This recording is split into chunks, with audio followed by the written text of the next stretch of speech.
And what is likely the most intriguing of the Western Conference matchups, the Colorado Avalanche and the Dallas Stars for the second consecutive year match up in the Stanley Cup playoffs, this time in the Western Conference quarterfinal series, once again starting at American Airlines Center at the heart of Texas. Dallas is where we're at. This is the 2025 Stanley Cup playoffs, and today is opening day of the playoffs. Second consecutive and 7 playoff series between the two Central Division rivals. Dallas has won the last 2 playoff series. The Avalanche have not beaten the Stars in a playoff series in 19 years when Andrew Brunette netted home an overtime winner to win the series for the Avalanche as the lower-seeded team up against the higher-seeded Stars in the 3v6 matchup. Mikko Rantanen, interestingly, finished third among all Avalanche skaters in total points scored. He has not played a game for the Avalanche since January because he was traded to the Carolina Hurricanes that month. He later was traded to the Dallas Stars, which is his new home and will be for the next 8 years. He ranks 4th in Avalanche/Quebec Nordiques history with 101 points in 81 playoff games. So he was traded twice this season. Played 1 game against the Avalanche in the regular season. We had an assist in a 4-3 overtime loss at Ball Arena in Denver on March 16th. Many were speculating if this was going to be a playoff series lock, but then essentially it was, with the Winnipeg Jets winning the President's Trophy this season. Both teams entered the playoffs on completely opposite spectrums. And for starters, the Avalanche have been one of the best teams in the NHL since the trade deadline, going 12-5-2 in that span since, scoring 3.42 goals per game while allowing only 2.42 goals against per game. They are trending into top form at the right time, which isn't surprising because they have remarkably better depth now than how they were when they started the season, along with the additions of Martin Necas, Brock Nelson, Charlie Coyle, and Jack Drury. For Dallas, they've fallen off significantly, and ever since that 6-game winning streak, they lost their final 7 games of the regular season, and the causations towards differing results between the two teams are very clear.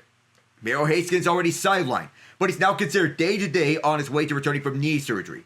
Outside of Thomas Harley and Esa Lindell, the defensive core looks shaky on paper. Matt Dumba and Cody Ceci have been significantly worse than average defenders for several seasons in a row. No team has allowed more shots against than the Stars since the Four Nations face-off, and they also have the worst expected goals against per 60 rating in that span. And they've allowed 3.70 goals against per game in that span too. The underlying results say it's no fluke. And worsening matters is that Jason Robertson is out week to week. His status is unclear for the future. Hello everyone, I am Alec Nava, John Ott in just a moment. We're also underway between the St. Louis Blues and the Winnipeg Jets. They are deep into the third period, tied at 3 apiece. So as we go over the scoring for that game, as it's 3 goals apiece for both clubs in this first round series. Many can anticipate that this is going to be a tight and competitive series. It is not going to end in a sweep whatsoever, and this game is playing like it as such. In the first period, Robert Thomas on the power play from Cam Fowler and Pavel Buchnevich at the 9:31 mark. The Jets then scored 2 goals in 1 minute and 24 seconds. Mark Scheifele from Kyle Connor and Josh Morrissey on the power play. Jared Anderson Dolan from Morgan Barron and Luke Shen. The goal was originally credited to Barron, but then it was switched over to Anderson Dolan. Oscar Sundqvist tied it up with a goal at the 18:10 mark of the first period. Zach Bolduc and Justin Falk with the assists. Jordan Kyrou on the power play from Falk and Jake Neighbors, with Kyrou with a snipe from the top of the right circle. Perfect screen from Sundqvist. Alex Iafallo evened it up at 3 apiece. Mark Scheifele and Kyle Connor with the assists. As we go into our projected starting lineups with this game, we begin with the visiting Colorado Avalanche, the 3rd seed in the Central Division, and once again the lower seed in this best-of-7 series. Arturi Lehkonen, Nathan MacKinnon, Martin Necas on the top line. Jonathan Drouin, Brock Nelson, Val Nichushkin on the second line.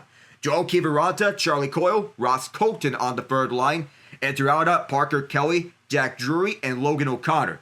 Gabriel Landeskog is an option as set by Jared Bednar entering this series. He will not be utilized in this game, but there might be the sentiment that he could be saved for the first home game of the series for Colorado, Game 3, in which they return to Ball Arena.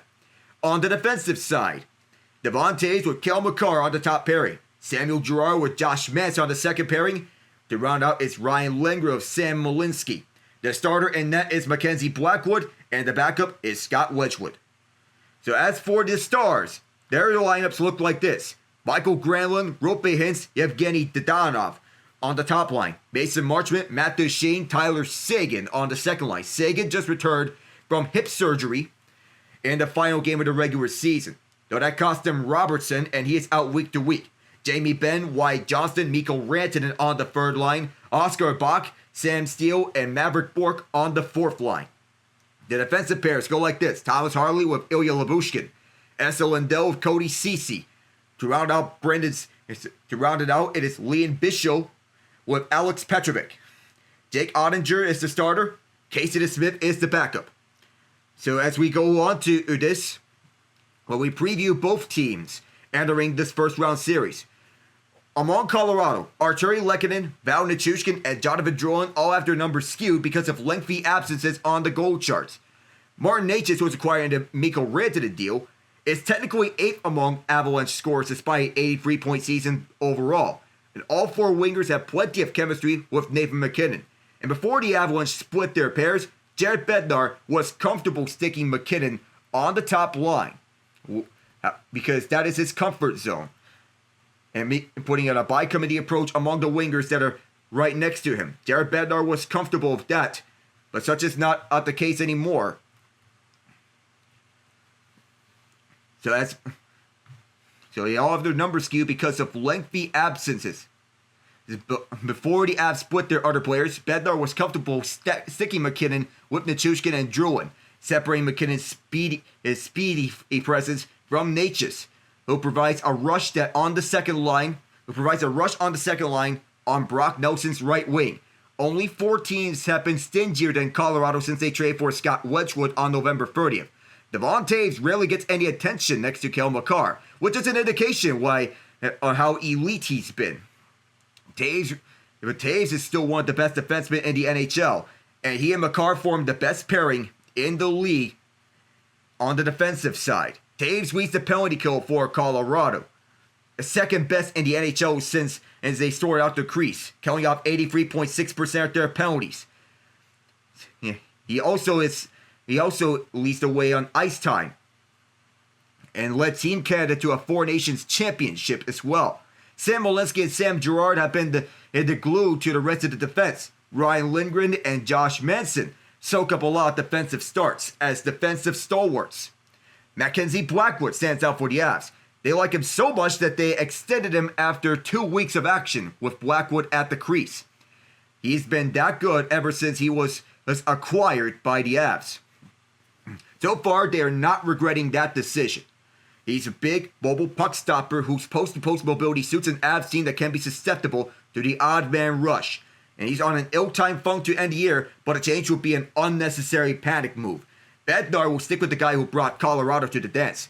And Mikko Rantanen, on the other hand, he's a solid playoff performer. He'll need to be the focal point to start high-powered offense against his old team. And last year, Jason Robertson and Rope Hintz exploited Colorado's worn-down players, but they combined for a single goal in last year's 6-game series in the second round. So we get John on here. How are you doing, my friend? I'm doing well.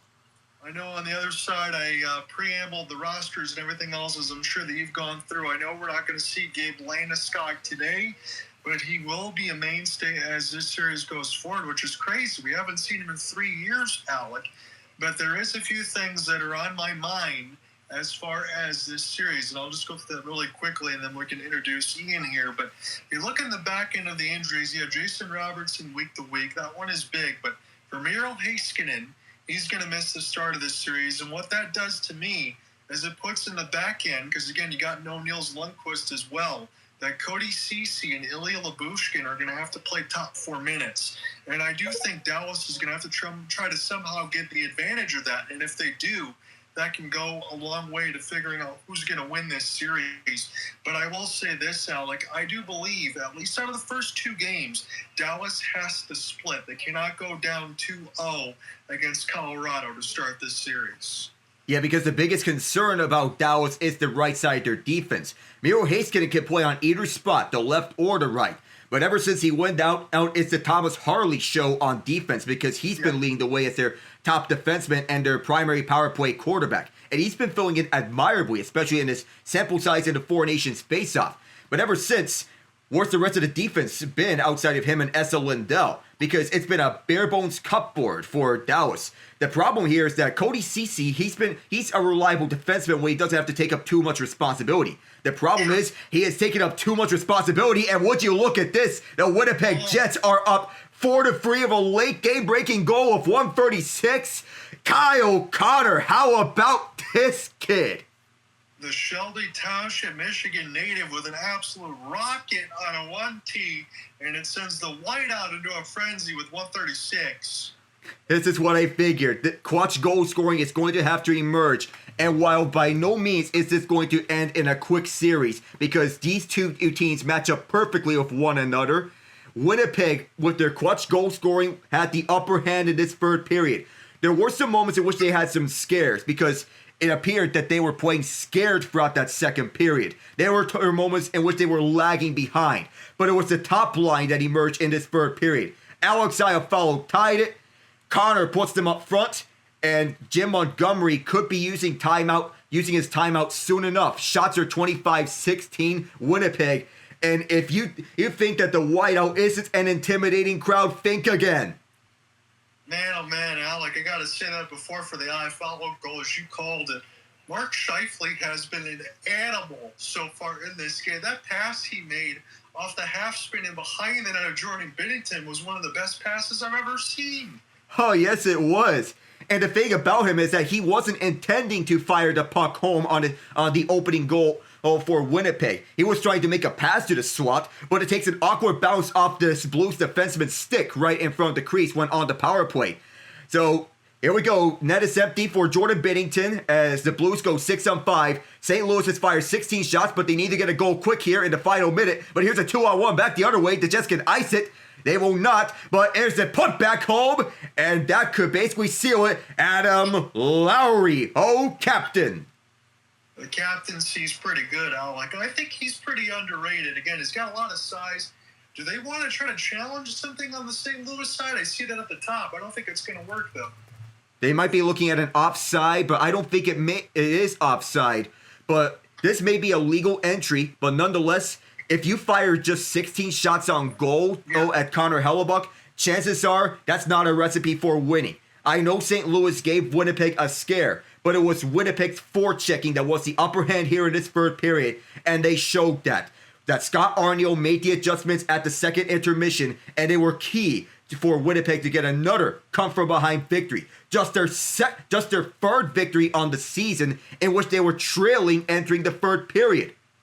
It's a very good stat line by you. And again, at least we don't have to talk about this for Connor Hellebuck in this game one, because I think 3 goals against on 16 shots is too many. But when you keep that shot suppression, as you said, it puts you on the right front. And Winnipeg Jets, I would say this because I don't envy them in this first matchup against St. Louis. It was pretty difficult considering how well they've played down the stretch as we get an offside over hand pass. But Winnipeg really needed to get off to the right foot. It looks like they did. Yeah, it looks like as such because they've had infamous flameouts in the last 2 postseasons. Last year was gut-wrenching to watch for the Jets outside of a 7-6 first-game victory in which you were wondering, what the heck happened here? And then it was all downhill from here. Connor from Scheifele and Morrissey, and what a feed from Scheifele to set up Connor for what could be the game-winning goal. Because the Jets are up by 2 goals, no overtime is needed. In a full crowd, in a full sold-out crowd here in the playoffs, the Jets have never had an overtime playoff winner at home. There are only 2 overtime home playoff winners were with empty crowds in the COVID year. So we're going to be getting about 25 seconds left. We've got about an 8:55 puck drop. That'll put us about another 10 minutes. Alec can get set to take that one away. I can jump into the second. We got a scrap here, Alec. Oh, these two are not done yet. We know these 2 teams met in the first round of the 2019 playoffs, and Alex Iafallo just takes down his man. Are we sure we're in the Stanley Cup playoffs, or are we in WrestleMania, John? Well, WrestleMania is going on, correct? There's a lot going on today. Yeah, as you mentioned about WrestleMania, that is currently taking effect right now. And IFfollow is not done yet with Alexei Torpchenko. Dylan Sandberg is with Justin Falk. And it looks like the officials are having to do a lot of work here to try to separate everyone.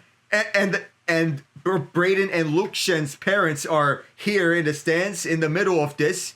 I don't know who they're rooting for. All I would say is just root for the chaos. I think you have to do that now. This was a heck of a start to the Stanley Cup playoffs between these two. It was a very entertaining game. I'm expecting the same as much in our next game. Yeah, I would expect as much.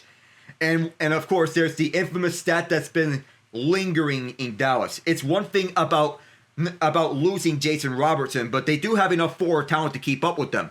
But they need to break that huge over streak in the series opening games. They've lost their last 7. 5 of them have came in overtime, with 2 in the second overtime.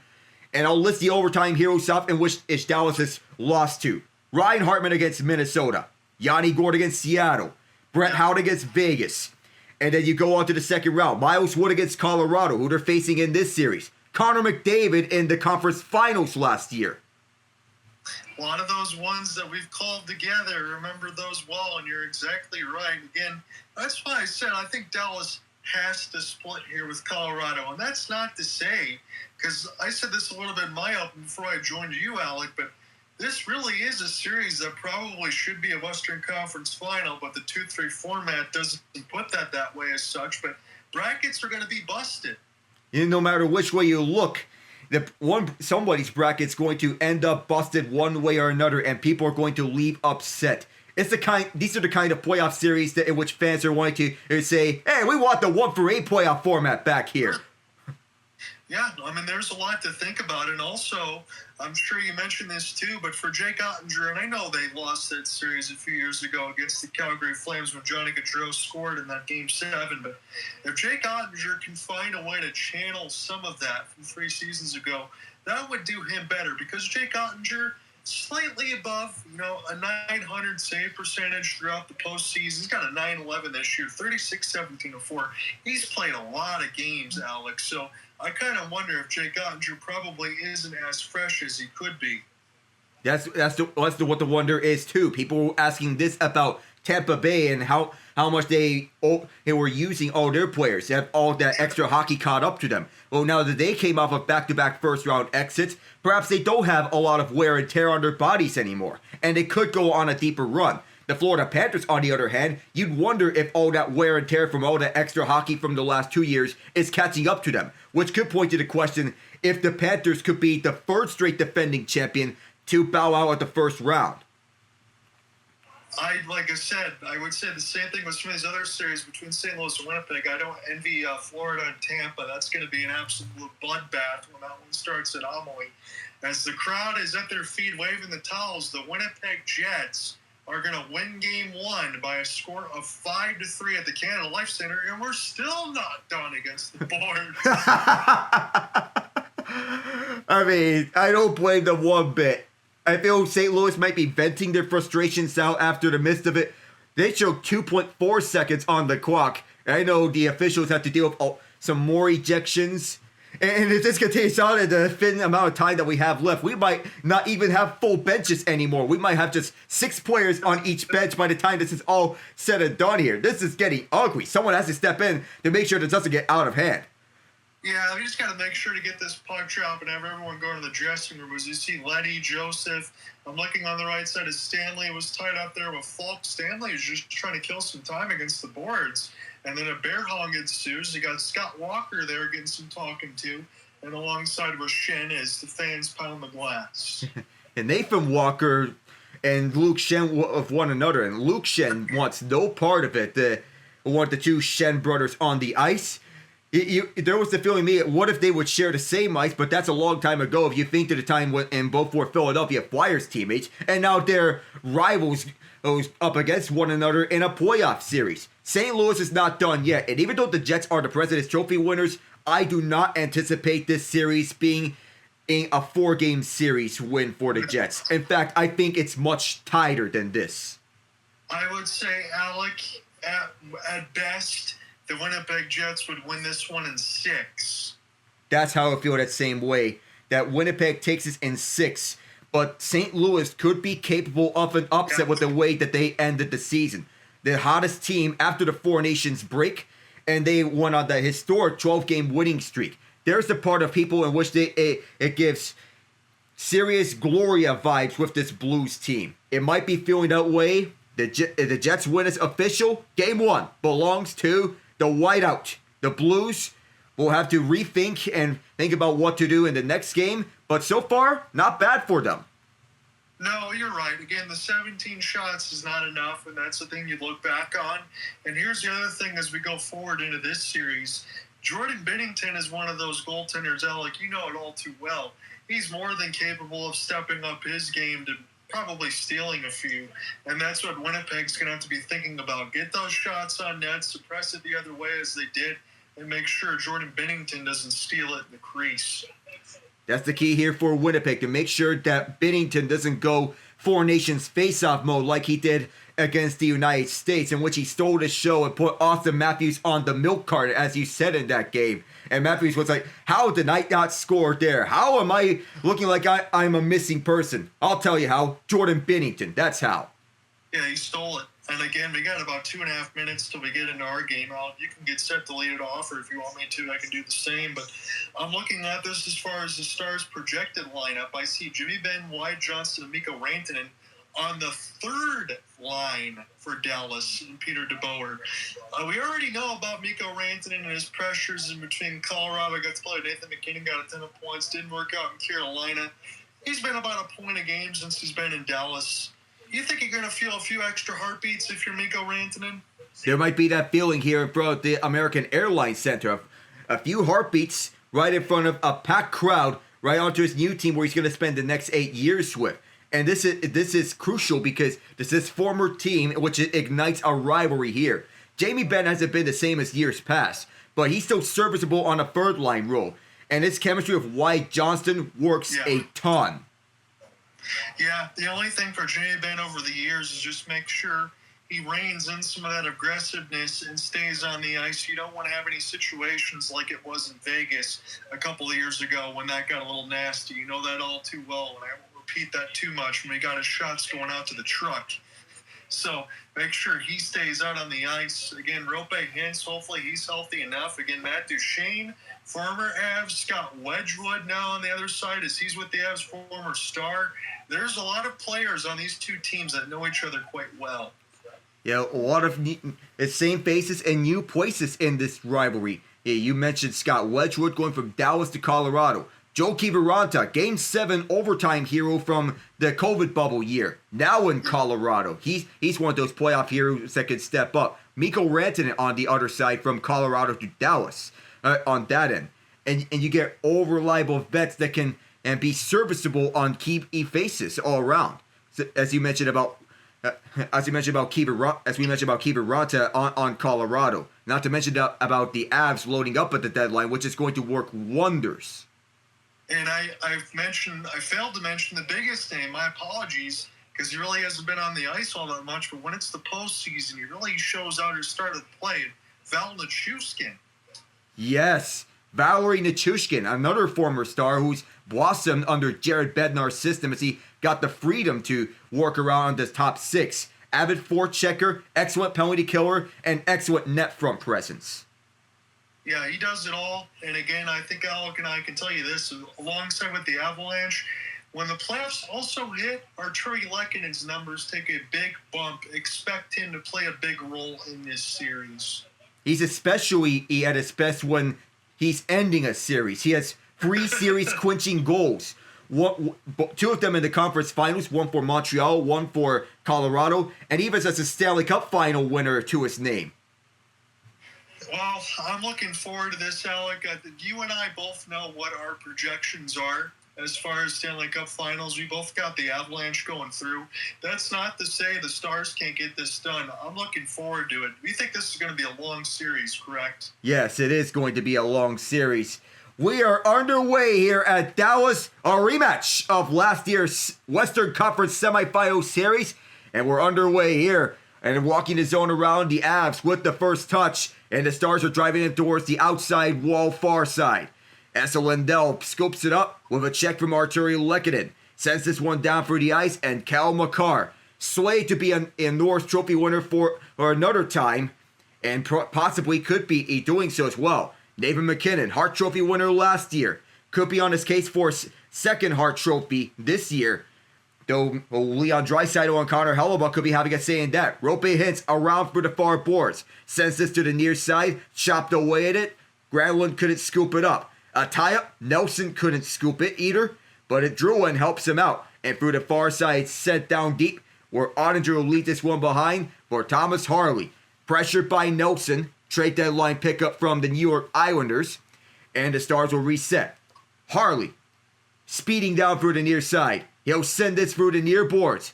Bounced up, and Makar is there. Marchman had trouble with it, as escapes out through the right point, whereas Leon Bischel, who keeps it in for a moment. There's Kiviranta, the former star. Oh, he almost got plastered along the glass. And it's not what he wanted, because that would have been a repeat of what Zdeno Chara did to Max Pacioretty, in which it was a scary injury. You don't want injuries like that. And around to the far boards, this is Colorado controlling the pace. Up for the far half boards, Kiviranta weaving his way through 2 checks. He manages to survive all of that. He spins around Tyler Seguin. Kiviranta sent toe to wall. Logan O'Connor is there. It bounced up. Jack Drury could not handle this one. And the Stars escape with this. 3-on-2, but they will decide to shoot this to the far corner, and Oscar Bach decides to go for a change. Avs scoop it up. They'll send it for the near side boards. O'Connor. 4 flanks out there driving the pace. Here's Drury, intending to go from far to near, looking for Kelly. Couldn't do so as Bach was in the way. And Cody Ceci, who was on last year's Oilers, on the bottom pairing next to Brett Kulak, sends this one out, but is held in by Josh Manson. Early shot. Rebound chance! It's loose in the crease and swept away by the Stars. And they might have iced this all the way down. Blackwood signals for it, and yes, it is an icing. That was a fantastic desperation save for Jake Ottinger. I'm not even sure he knew it hit its left pad out. Like, there was a rebound right in between the middle of the slot. Probably should already be 1-0 Colorado, as that was just a great save. Yeah, Parker Kelly in front to pick up Josh Manson's rebound, who was right in tight with a defender close to his face. It was an overtime hero before. Game 1 against St. Louis in 2022 during their cup run. Off the faceoff, one-timer is blocked. That was Maverick Bourque, AHL MVP last year. And he's been one of the strong presences among the young core here. Natchez from tight.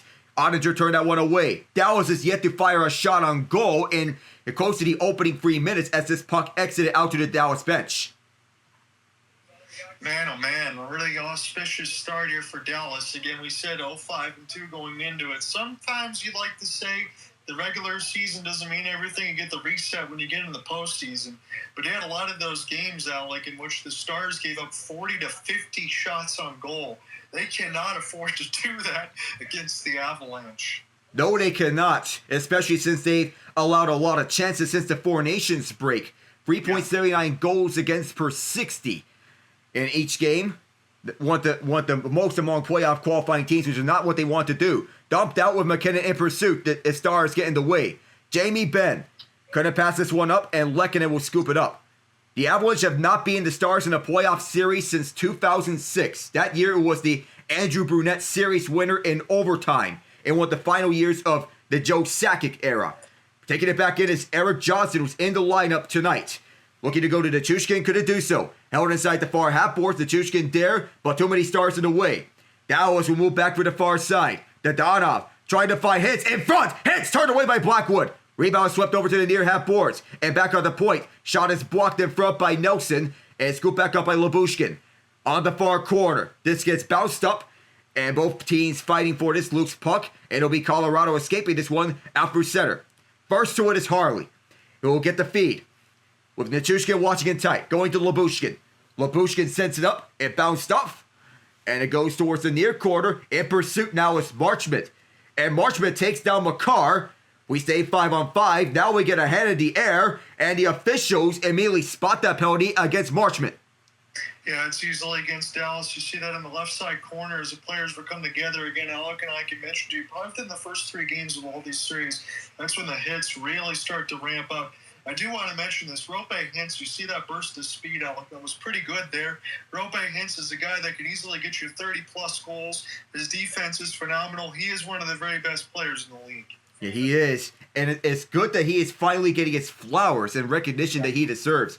Not just as a sidekick to Jason Robertson, but he can also hold his own on the top line, especially after the retirement of Joe Pavelski. And Pavelski on the top line really helps out a ton for Robertson and Hintz's growth to being in key franchise players. And with Pavelski, I just want to make that note, now that we don't get a chance to see him anymore, I'm going to miss all those hand-eye deflections.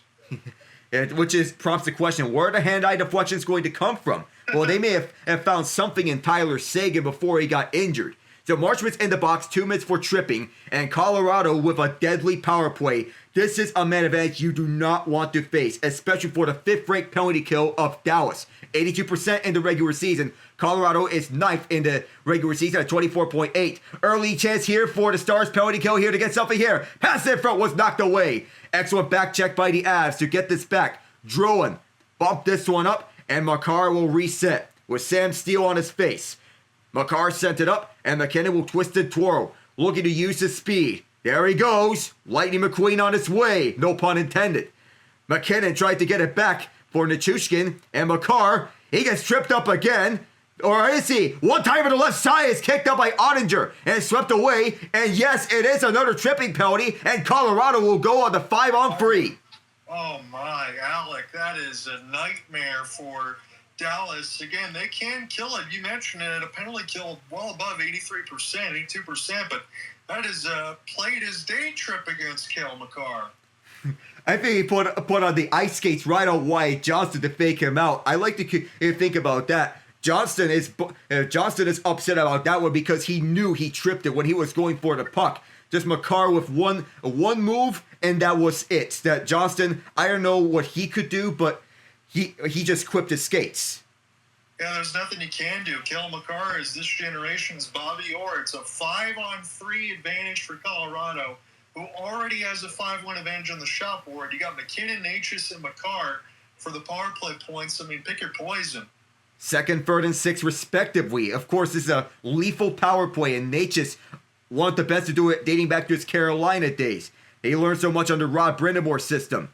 Drop pass off towards the point where Makar is at. Nichushkin sets up at the slot. Pass across McKinnon's one-timer is blocked by Lyubushkin. He'll get it back. And Makar, once again for McKinnon. And the Mac attack still loose here. One-timer Makar. Blocker to side. The rebound could not be sent home. McKinnon. He'll reset. He'll walk in. Send one off. Loose at the far corner. Natchez. Once again, it's Makar who walks the point. McKinnon one more time. McKinnon holds. Twirls. Down low, Druin.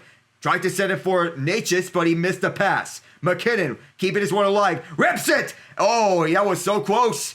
And McKinnon will get it once again. Pass to the slot was blocked off by Lindell. One of the best defensive defensemen on this Dallas team.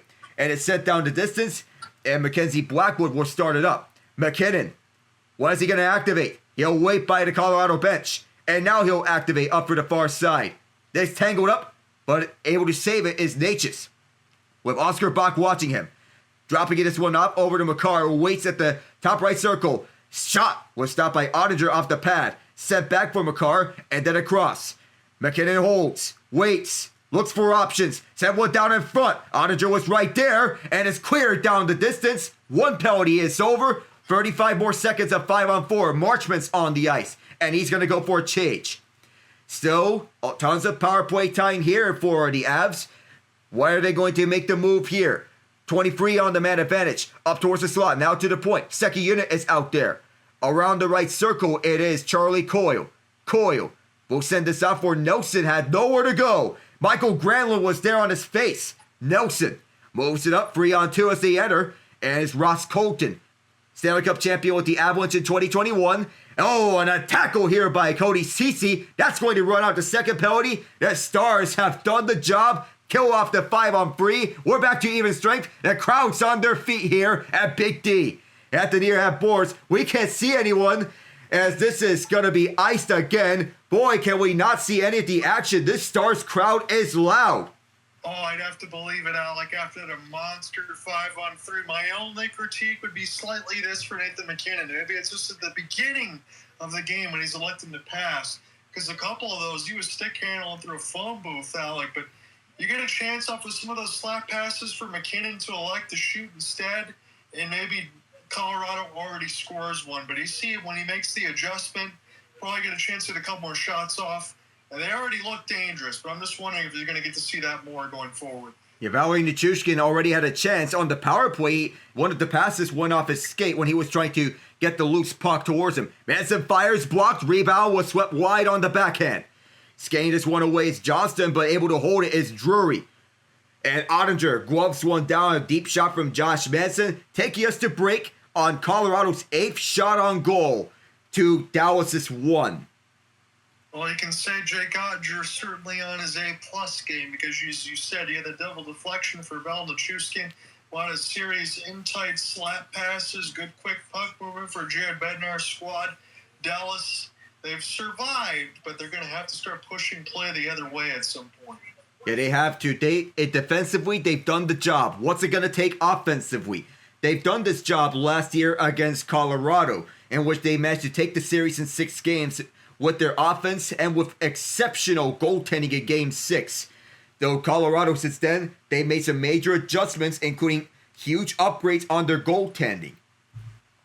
Yeah, they did. Again, I can't believe that Colorado and Chris McFarland and Joe Sakic have been able to change out all those forwards. You get center depth, you get back-end defense alongside Ryan Lindgren. You move out from, you played 6 different goalies, so now you have Mackenzie Blackwood and Scott Wedgwood. I don't really know how one team can change that much in order to make the postseason again, but they did, and Colorado looks scary. Yes, they look like one of the most feared teams in the league as a result. And because of those major improvements, that's why they got back to Stanley Cup conversations when they were originally a wild card contender. They were out of a playoff spot at one point, and now they look like they're the favorites to come out of the West. Yeah, I mean, they weren't even getting AHL level goaltending. It was about an 860, 870 in that mix in between Onanen, Gergiev, Trent Miner, Capo Kakkonen. That was looking real bleak, and they had to make some changes, but honestly, all the moves that they've made, Alec, they really didn't give up a whole heck of a lot to do so either. Yeah, no. That's why they had to make the trades for Blackwood and Wedgwood. And not only has the goaltending improved, penalty killing has improved as a result. Yeah, it has. And again, we're getting a sideline report. It's just good to see Gabe Landeskog on the side of the warning skid. I cannot wait till we see him in a Avs uniform. Possibly Game 3 at the earliest. Probably they're saving him for when he returns on home ice, so that he gets a warm welcome back. Colorado won the regular season series 2-1. All 3 of those wins between Colorado and Dallas, so we're back underway. All 3 of those wins have come at home ice. The most recent one, a 4-3 overtime win, and Rantanen's only game as a star against Colorado. So an early shot was stopped by Blackwood. Jamie Benn keeps it alive. Here's a deep shot, turned away by Blackwood again. Johnston kept this one down low. Here is Ben, who sends this back to the point. Cece fires one from deep. Blackwood's got it, and he'll cover. Couple of chances there from distance, reaching off the backboards there for Blackwood. He'll hold on to it, as you said. Are you somewhat worried about Mackenzie Blackwood since the performance of the Four Nations when he's just under a sub-900, or you think that things will work out? Things may work out in the future. He'll get back to his comfort zone, and while he's had some off nights, I think he'll do the job later down. Think of it as Darcy Kemper's year in Colorado all over again, but you get a younger version of Kemper.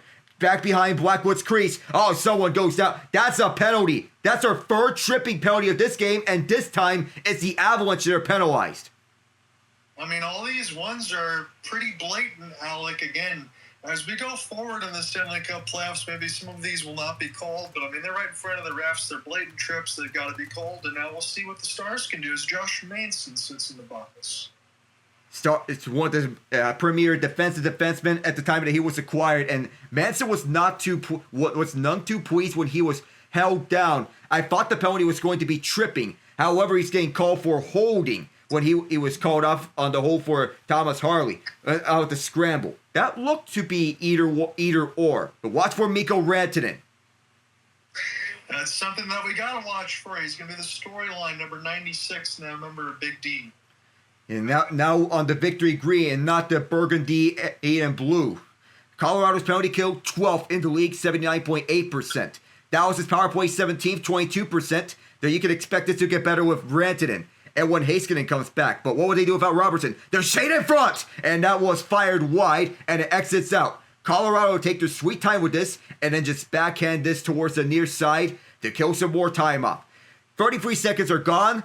125 left now as Harley sends it up for hits. To Duchesne, quietly been the best point producer on Dallas this season, former Colorado Avalanche player. And here's Johnston, stopped by Blackwood as he sent this to the far corner. Back behind the net is Rantanen who finds Duchesne. To Harley. Harley has no lane, now has one in Duchesne. Duchesne goes down low for Rantanen, who surveys. Rantanen cuts to the front, backhander! Saves the rebound and swept away as well. And this backhander was just cleared out. Harley able to grab it over at center ice, sending it back in front for Johnston. Now Hintz again. Hintz. Pass is broken up, and the Avs will get this one down. They'll decide not to go for the 2-on-2. Both teams will get to their second units now. Oettinger plays this one out for Lindell, who's functioned primarily as a defensive defenseman, but because of the absence of Heiskanen, he has to assume power play quarterbacking duties. Granlund sends it for Ben. Ben wants to find a return seam pass. Can't find an option, and this pass goes way out through the Stars' end, where Lindell has to start one more time.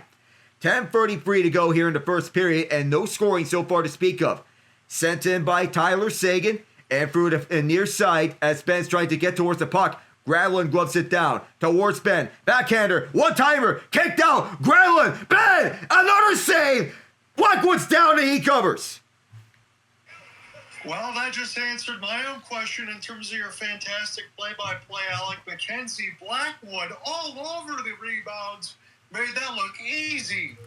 Yeah, he did. And he was getting hounded all over the ice, being attacked by 1, 2, 3 stars. There's Seguin, Ben, Granlund. They were all over that. Mason Marchment, who served the penalty earlier. He was turned away previously. And Matt Duchesne, who had his best chance, he might have rang off the pipe after it caught a piece of Blackwood. Yeah, and again, you talk about in the mix of Robertson, Heiskanen, and Oettinger for Jim Nill on that draft, as you talk about, maybe Matt Duchesne off the buyout was one of the best moves they ever made. My goodness. Power play's over, and what an excellent penalty kill it's been for McKenzie, Blackwood, and the Avalanche as we reach the halfway mark of the first period. Oh, down goes one of the Avalanche. We stay 5-on-5 for the moment as Martin Natchez tries to get a hold of it. Dallas will still carry this one up forward. Second line still out there as Marchment goes towards the far side. Seguin spun around. Gerard trying to retrieve it. The puck comes out in front of Blackwood, and the Avs will take this one back. McKinnon. What wizardry will he make? Here's McCarr. Deep shot. Stopped by Oettinger. Loose in front. And both teams fighting for the loose puck. And Oettinger grabs a hold of that. Lehkonen with another chance. But both goaltenders have been stellar. It's their time to shine. 9-8 after shots. No goals. Yeah, and as we go to break, you said it right. Again, the shots on goal were about 8-2 Colorado. Well, about 5 saves in a row for McKenzie Blackwood after that stellar sequence, which takes us to break. And you're absolutely right. The goaltenders have been on their A-plus game. This has been a fantastic first 10 minutes. It has. Everything is played directly onto how the goaltenders are envisioning. So, and they want this to be as low of a goal-scoring game as possible, both goaltenders. And if I were one of them, I would not want this to be a 4-4 sort of game. That would be a nightmare for the goalies. Yes, it would. But, Alec, we can say this as plain as day. It absolutely could be one of these types of games between these two teams at any given point because their offenses are just that good. Yes. High-powered offenses with all the firepower in the world that they can consist of. Well, of course, you have Rantanen as the headliner in Dallas with Robertson out. Hintz, Johnston, those names strike out. Duchesne, Seguin, who just came back. Seguin was on pace for having its best points production season since 2019. Yeah, Seguin, again, when I look at it, he's only played 19 games. He had 20 points, was a plus 14. So the limited games he played, he was absolutely phenomenal. And again, for Mikko Rantanen, just checking in. He's still the Avs' third leading goal scorer through the regular season in his 49 games, with 64 points and a plus 12. With Dallas in 19 games, got 18 points, about a point per game, and a plus 6. So that'll be something that we watch. But I absolutely will agree with Alec on this. In the mix of players who I think can make an impact, we know Matt Duchene's going to be there. Tyler Seguin, honestly, Alec, this might be the best thing for him. He's healthy, and I think he's going to be ready to make an impact. Yeah, Peter DeBoer has 2 trips to the Stanley Cup Final, 2012 with the Devils, 2016 with the Sharks. He wants to make sure that this year will be the year which the Stars pull through and make it his first Stanley Cup Final appearance. Underway here, and he has yet to win a Stanley Cup in his career, but he wants to make the most of this opportunity with the best team that he's ever had on paper here in Dallas, after being 6 years removed from what was last chance for the San Jose Sharks. Natchez, tons of speed through the far side as he leads the way. Natchez tries to go cross ice. He finds McKinnon just in the nick of time. And around back for Natchez. Natchez through a check as he directs it over to the left point. Deep shot was covered up by Ottinger. No deflection. Absolutely not. Again, they moved the shot board around. It's back to 8-8 as within 9 minutes left to go as we see these hosts of chances. It started on the 5-on-3 for the Avalanche. Nathan McKinnon, as I mentioned, I like to pass a couple of these. Velnichuk had the deflection. But in the mix of for Dallas coming the other way, Mackenzie Blackwood, about 3 saves point blank. The 5-on-3 penalty kill is the one that looms the biggest. Sam Steele loses a draw as this is set up for Brock Nelson after this faceoff win from him. Ryan Lindgren from deep. That missed it entirely. But just keep it in. That might be another tripping penalty. No, they're not going to call it a tripping penalty. They're just going to say he fell down on his own. So we say 5-on-5 for the moment. I thought that there was going to be a hand up in the air, but there's not. Several stick lifts as the Avalanche get through. Shot in front. Ottinger, no problem there. He's tracking the puck really well, Alec, because now we're getting some pushing and shoving out in front. Yeah, Lyubushkin and Nelson being among the 2 key faces. Shandor Alfonso, 52, among the linesmen, had to separate the both of them. I love the pace of this game so far. We'll see if it ends up sticking out between these two. It is just game 1, so chances are that's going to happen. I'm also looking at Brock Nelson and Charlie Coyle, that added center depth down the middle, because Casey Middlestat just did not work out. But Colorado has made a lot of changes. You got that type of center depth. That matters a lot as we get Velnichuk getting a seat. And Jack Drury, too. Don't forget about him. He's been valuable in the faceoff circle and on defense. His faceoff wins have been crucial on the 4th line because they need an upgrade on that. Parker Kelly, for as solid as he is for his defense, he's better suited on the wing for Colorado. He's got a lot of speed, and you can mix that in with Ross Colton, Kivi Ranta, a lot of other guys in the 4th line that can score a little bit, too. Kevin Ranta as well. He's out there onto the ice after Eric Johnson's shot was blocked. Mikko Rantanen, he gets shut down by his old friend Eric Johnston. He was the one who got the first handoff from Gabriel Landeskog in the Stanley Cup year for Colorado. His shot was wide of Blackwood. He is in a bit of trouble as Johnson tried to take it away, but a perfect stick check there for the Avs to get this one down for the ice. Is this going to be iced? They'll say yes as Kyle Flemington tracked that perfectly. Was a bouncing puck all the way around. Again, the DraftKings, I'd say, minus 145 for Colorado to score the first goal. It's a little bit of a surprise that they're that much of a favorite against Dallas. You would think that the odds are going to be much closer, but then again, for Peter DeBoer, I don't know what the problem is for him not resting his players. But the thing is, if you already clinched your playoff spot, if you already clinched a playoff berth, you'll be fighting for playoff positioning. If you're locked into a playoff spot, there's no need to play your starters down for the stretch. And it cost them Jason Robertson. Fighting for several checks is Colton. Loose stick on the ice, that was one of the Stars. Bouncing puck as they are able to exit for the zone. Off for the Avs bench, Seguin sends this one in. And now Marchment both send it for Duchene. Out in front, this couldn't make it all the way through. Seguin got dumped at the near quarter, and now here's McKinnon. Burst of speed trying to split through Harley. Natchez there to help him out through the stick check. Natchez sent this one up onto the near half boards on the cross-ice pass, and Lehkonen wanted to go back for McKinnon. Several stick taps there. Natchez got turned away. Here's Marchment, who finds Duchene immediately. Matt Duchene stops at the right circle, fires, and that one forced up and out onto the mesh.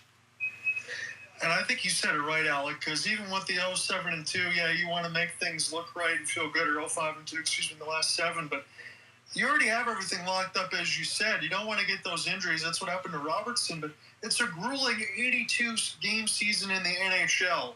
I would always elect for the extra rest, especially when you already know you're playing Colorado. And that's what Jared Bednar did. He played the smart thing and rested his starters when the playoff spot was already clinched. Even through using a league-high 49 players on for the season. That number could be 50 by Game 3. Here is, what I believe is Josh Manson as he sends this towards the far corners. Parker Kelly was there trying to shove away Esa Lindell, but the Stars get it out. Granlund waits with the puck. Oh my, he gets ran right into, right between the benches. And now Colorado will go back for the other way. Kelly couldn't send this one up. Manson could, and Kelly has it again. Sends it to the near corner. Kelly uses that extra energy to go after Lyubushkin, who sends it away though. And for the near half boards, both teams battling for this loose puck on this opportunity. Logan O'Connor sends this one around. Ottinger out of his net for a moment, but quickly gets back onto it. Granlund sends this one back, and now Lindell will restart. 6:42 to go in the opening frame of this first round series. And a heavy hit towards the near side boards as Colorado goes back the other way, sends this towards the near corner, and bumped up in the far half boards as both teams once again pursue the puck. On for Bach. Oscar Bach being pursued by Brock Nelson. Dumps this one off over to what I believe is Evgeny Dadonov, who airmailed this shot, and Cody Ceci able to keep this one in. Dadonov wraparound, turned away by Blackwood.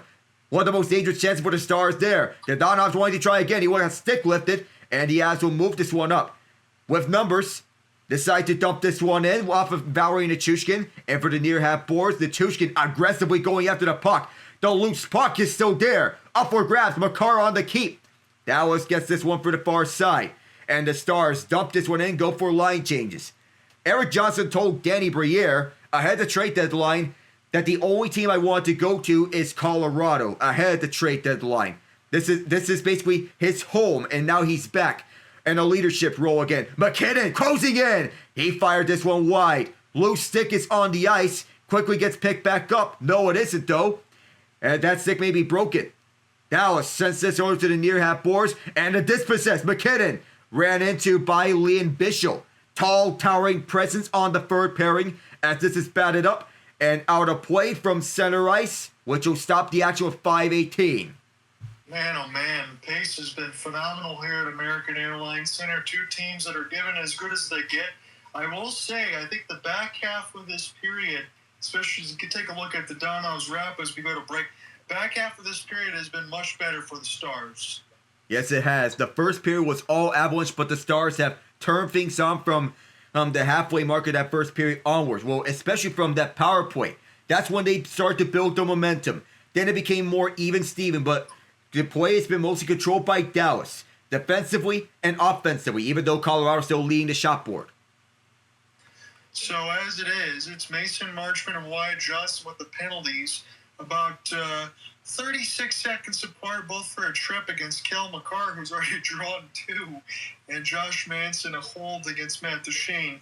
Jake Ottinger, 10 of 10, Mackenzie Blackwood, 7 of 7, and all of these chances have been premium saves for both netliners. It's been the goaltenders that stole the show. Though in last year's Game 1, it featured a comeback that Colorado, they were trailing 3-0. They won 4-3 off Miles Wood, who is a healthy scratch, by the way, because his numbers have not been up to par with the rest of the team this season.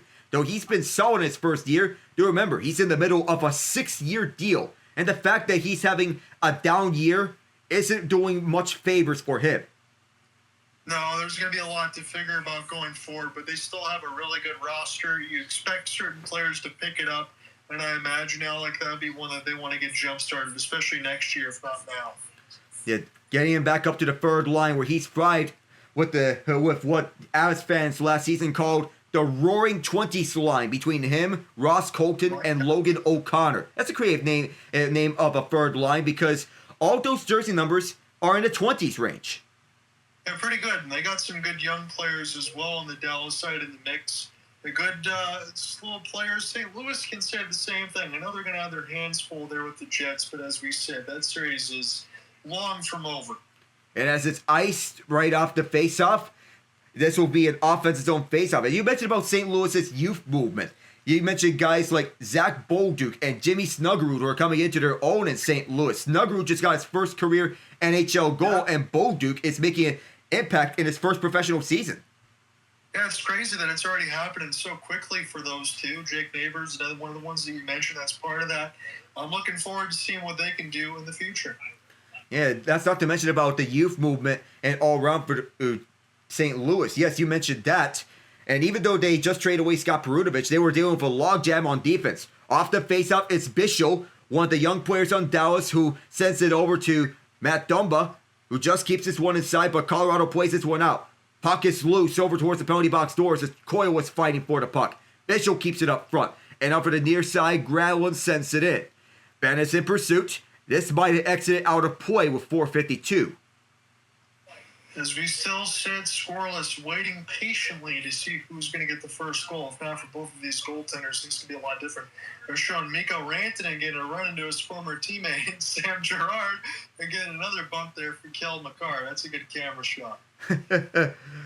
Arby's, we have the beef. I know that's not exactly the motto of Arby's, but it turns out Rantanen does have some beef with his former teammates. Marchment went down, gets back up onto his feet from his knees. And at the far half boards, the Stars wanting to keep this one inside from the far corner. Colorado takes control from their end, and they move it up 2-on-2, now 3-on-2. Shot from the left circle, didn't hit the net, and it's picked up by Sagan, who will lead the counterattack. Sagan is bumped, ridden up the puck at the right point, and the Stars do get it out with 4:21 left. Backing up is Lyubushkin, who sent this one deep, bounced up. Mason Marchment couldn't get a handle off the puck. Now he could, but he will see this go back the other way with Nichushkin leading the counter. Nichushkin, right around the bottom of the right circle, now goes back to the top. Soft shot, I believe that was Eric Johnson. 37 years old, looking for a second Stanley Cup with this Avalanche team. 4 minutes to go, and it's feed up front for Johnson. This is sent deep off a stick. Lindell the first there, so is Ceci, and this bounced up and out to center ice. Kelly sends this towards the far half boards, once the Stars slowed it down. Lindell passes not cut off as this is Granlund, who leads the way for Hintz. Hintz moving in with tons of speed. From the right circle to Donov. Oh my, that stick came flying as it exploded on the hit. For the far half boards, Colorado under control. The Avalanche player got a new stick, the one who had it broken on the explosive hit. Right up back as Blackwood plays it out. Behind the crease as the Stars are chasing. 3:20 left. For the penalty box doors, it's O'Connor. Couldn't track it. And down for the middle. 1-on-1. Partial break. They'll stop at the left circle. Fans on their feet wondering if there's going to be a breakaway for Maverick Bourque. It wasn't. Sam Steele, Oscar Bach both there. Bach takes it away, controlling on his backhand. Bach goes down low, right behind and the crease onto the trapezoid. Fans won a penalty. We stay 5-on-5 as there was a shove towards the boards. Not excessive force for it to be boarding. Taves there. McKinnon as well. Steele, hounded by McKinnon. And the Avs are all over this puck. Neither side has a clear grasp of this puck. And finally it came loose onto the opposite corner. Taves wanted to get this one away. McCart does so on the backhand, but it's just held in at the right point. Held inside by Dallas. And right behind the net, the Avs take it up as both teams go for changes. Cale Makar, best defenseman in the NHL, and the Bobby Orr comparisons are legit. McKinnon goes for a change, and up for the middle, here's Coyle. Charlie Coyle, the Weymouth, Massachusetts native, fires this one wide, and up for the far half boards, Jamie Benn gets dispossessed, and this is held inside over to the far corner. Ceci tried to take it away, couldn't do so, as it's just held at the left point by Girard. And right around the far half boards, a half spin, one-timer left circle, blocked, kept inside by Manson, as turning around is Coyle, tried to feed for Colton, who can't do it. Less than 2 to go. As Dallas gets this one down, just enough to have it not be iced. Manson restarts for Colorado. He is hurried up by Dallas with Valery Nichushkin back onto the ice. Tyler Sagan's also there, and from the left point to the site where the exploded stick was. Nichushkin on his backhand sends it back to the left point. Girard waits, fires this one under the save, and he leaves no rebound. Second effort there off the leapfrog. Jake Ottinger's got it as they get some traffic on in front with Harley. Samuel Girard with a deep shot. You want to get the traffic out front to latest one out to get a deflection. Unfortunately, no deflection. And of course, Nichushkin, as you mentioned, is known for that net front presence. That's what he wants to do about deflecting a puck, but he was boxed out. We have 2 broken sticks on the ice. Yeah, we do. There was a lot of work as you've gone through the play-by-play there behind Mackenzie Blackwood. Colorado had it in their zone for a while, but unfortunately for the Stars, it was just jammed up into the left boards. The linesman, Kyle Flemington, had a lot of responsibility picking up the broken sticks, and he discards them now. This face-off won by the Avs. Sam Girard fires one, stopped by Ottinger, and this will be scooped up at the near half boards. It is Bork. This bounced off of Girard, who'll scoop it at the far corner. Girard looks to go to Drouin at the near half boards, who drops it off. And for the far half board side, taking it is Colorado. One of the Stars goes down. Wraparound attempt! Ottinger closed that one off. Nelson kept it in. We're closing into the final minute of the first period. Far corner says it's scooped around over to Nichushkin. Nichushkin backhands one but gave it away to his former teammate, Sagan.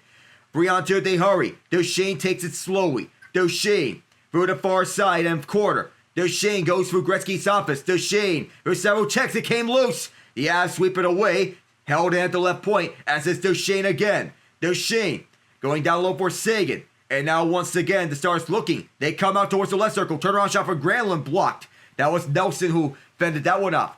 Granlund held inside by Ceci with 30 seconds to go. And the Stars still go back on defense. Going back around for Makar is Taves. Jared Bednar made some adjustments late in the game to have Taves pair with Girard. And with 17 seconds to go, the Avalanche looking to go for one last go-around. Lindgren pass blocked off, but the Avs do keep a smidge of it. It exits out of play with 12.1. The one thing I would watch out for, and I know it's probably more lucky than anything else, but Joel Kiviranta, and they had another chance for Brock Nelson, seemingly toward the right side boards out. Like, they just beat 3 Stars 2 different times in this period to create chances in front of the net. Yeah, 2 different times, and they were beat out. But there's been no goal scoring here. And through this tie-up, it doesn't appear we'll get a goal here unless the Stars... No, they will not. It's a delayed offside. Actually, it's going to be an icing with 5 seconds. Yes, it is. And that might give the Colorado Avalanche a quick opportunity to set something up with 5 seconds if they can win this draw. Cody Ceci was wiping up the visor. Kind of wonder if he got hit up in the eye. Might be, but who knows? Possibly there's something up into the visor that caught him by surprise. Shots 11-8 Avalanche, and we have yet to see the first goal. On the right circle, it's McKinnon, who wins the faceoff, goes back for Makar, fakes the shot, now drives one, that was deflected and blocked in front. No scoring after one. As the green light's on, shots are 11-8 Colorado. Yeah, and as you said, you had those 2 chances of lightning opportunity. 5-on-3 power play, fantastic kill for the victory. Green, about 5 shots, point blank. Ottinger able to stand tall to all of those, and then the Sagan combination. Yeah, that mixed about 4 or 5 shots, a wraparound for Dodonov, and that was pretty much it. You had a splash of about a minute 20 between both where all the chances happened all at once, but as it sits, nothing after the first 20. Yeah, it's been tight checking for both of these teams, the way that they like it, the type of style that's built for playoffs, and it's been the goalies that have been stealing the show here in Game 1. It wasn't like this last year when... in the first period, in which it's been Dallas's attack that has been this start to show. And I think I'd have to say it like this, as I mentioned a little bit in the open with you.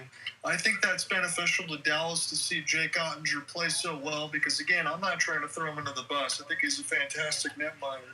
But he has to deal with the same sort of narratives that Connor Hellebuyck has to deal with from time to time. And sometimes it stinks, but you're the one that has to kind of bail out your team as the last line of defense. And they expect goaltenders like Jake Ottinger and Connor Hellebuyck to have to steal the show if their team doesn't play well. And so far, Hellebuyck, even though he has the 3 goals against on 16 shots, the team in front of him did the job. Ottinger, at the other hand, he's bailing out his team out of certain chances. Dallas looked better in that second half of the first period. But Colorado, they were flying all over the ice in the first half of the first period. So much so that they gave Dallas heart attacks. The power play is the big reason why. Yes, it was. And again, that 5-on-3 is something that Dallas saw their life flash before their eyes. They cannot afford to have too many more of those. Again, you did mention a tripping call that probably should have been called on the other side for the Avalanche, but they already had 2 chances. Probably look forward as this game goes along that these chances get even up for both teams in terms of power plays, and then we'll see as it gets a little bit longer in this series whether or not some of the calls actually get made. Yes. And usually in overtime, the officials like to swallow up the whistles and not call penalties, but in the rare instance in which a penalty is called, that could normally spell doom for a team. If you want to know how the 08 San Jose Sharks season ended, it was on a power play goal by Brendan Morrow. Yep, again, that happened. You could ask not too long ago for the San Jose Sharks in that nightmare scenario for the Vegas Golden Knights when they gave the Sharks too many power plays and the Sharks ended up winning the game anyway. I mean, it's not normal that you see 4 goals on a 5-minute major power play in the span of 4 minutes in a Game 7.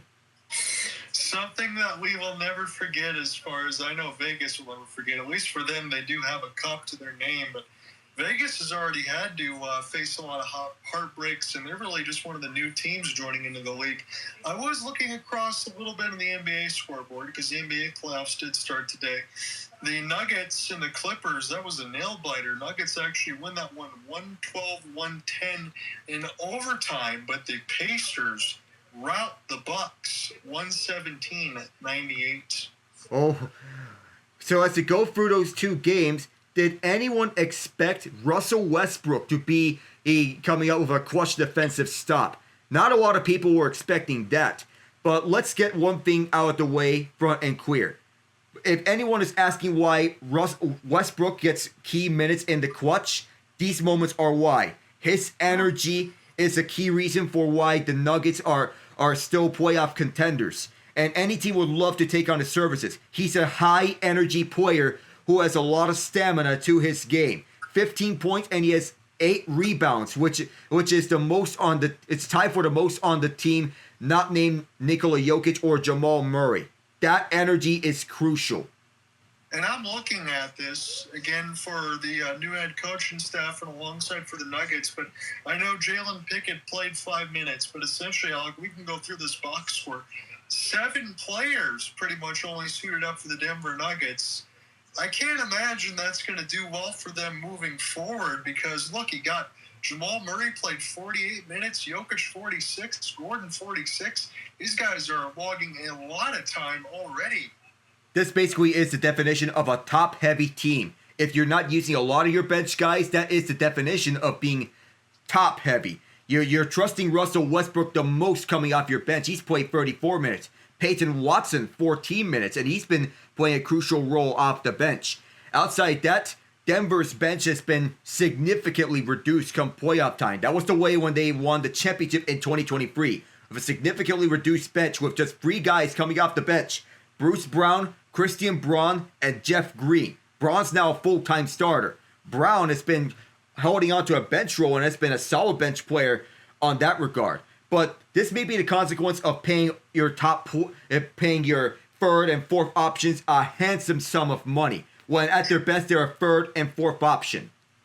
Yeah, you probably said it right now that I think about it. But again, I'm just not used to seeing that many minutes spread out that quickly already. Considering we just started the playoffs, I would monitor that going forward. Pascal Siakam had 25 points, was a plus 28 for the Pacers.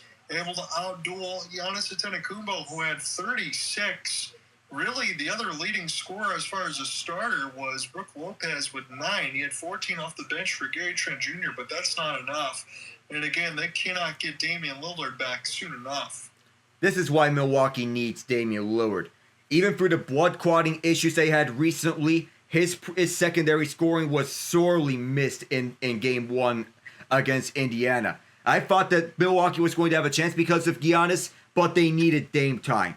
And his absence was missed a lot. When you have Ryan Rollins filling it up and at the absence of Dame, I don't think that's going to work out. And Kyle Kuzma, as much as I don't like blaming people for losses, oh my goodness, it would have been nice to get a rebound or an assist or a point, because this man, he just went 0 for 5 in a playoff game. This is not what you want for a big trade deadline acquisition from Washington. Yikes. Alec, I'm going to be kind when I say this. You and I could do better. He played 22 minutes, 0 for 5, 0 for 2, and was a minus 24.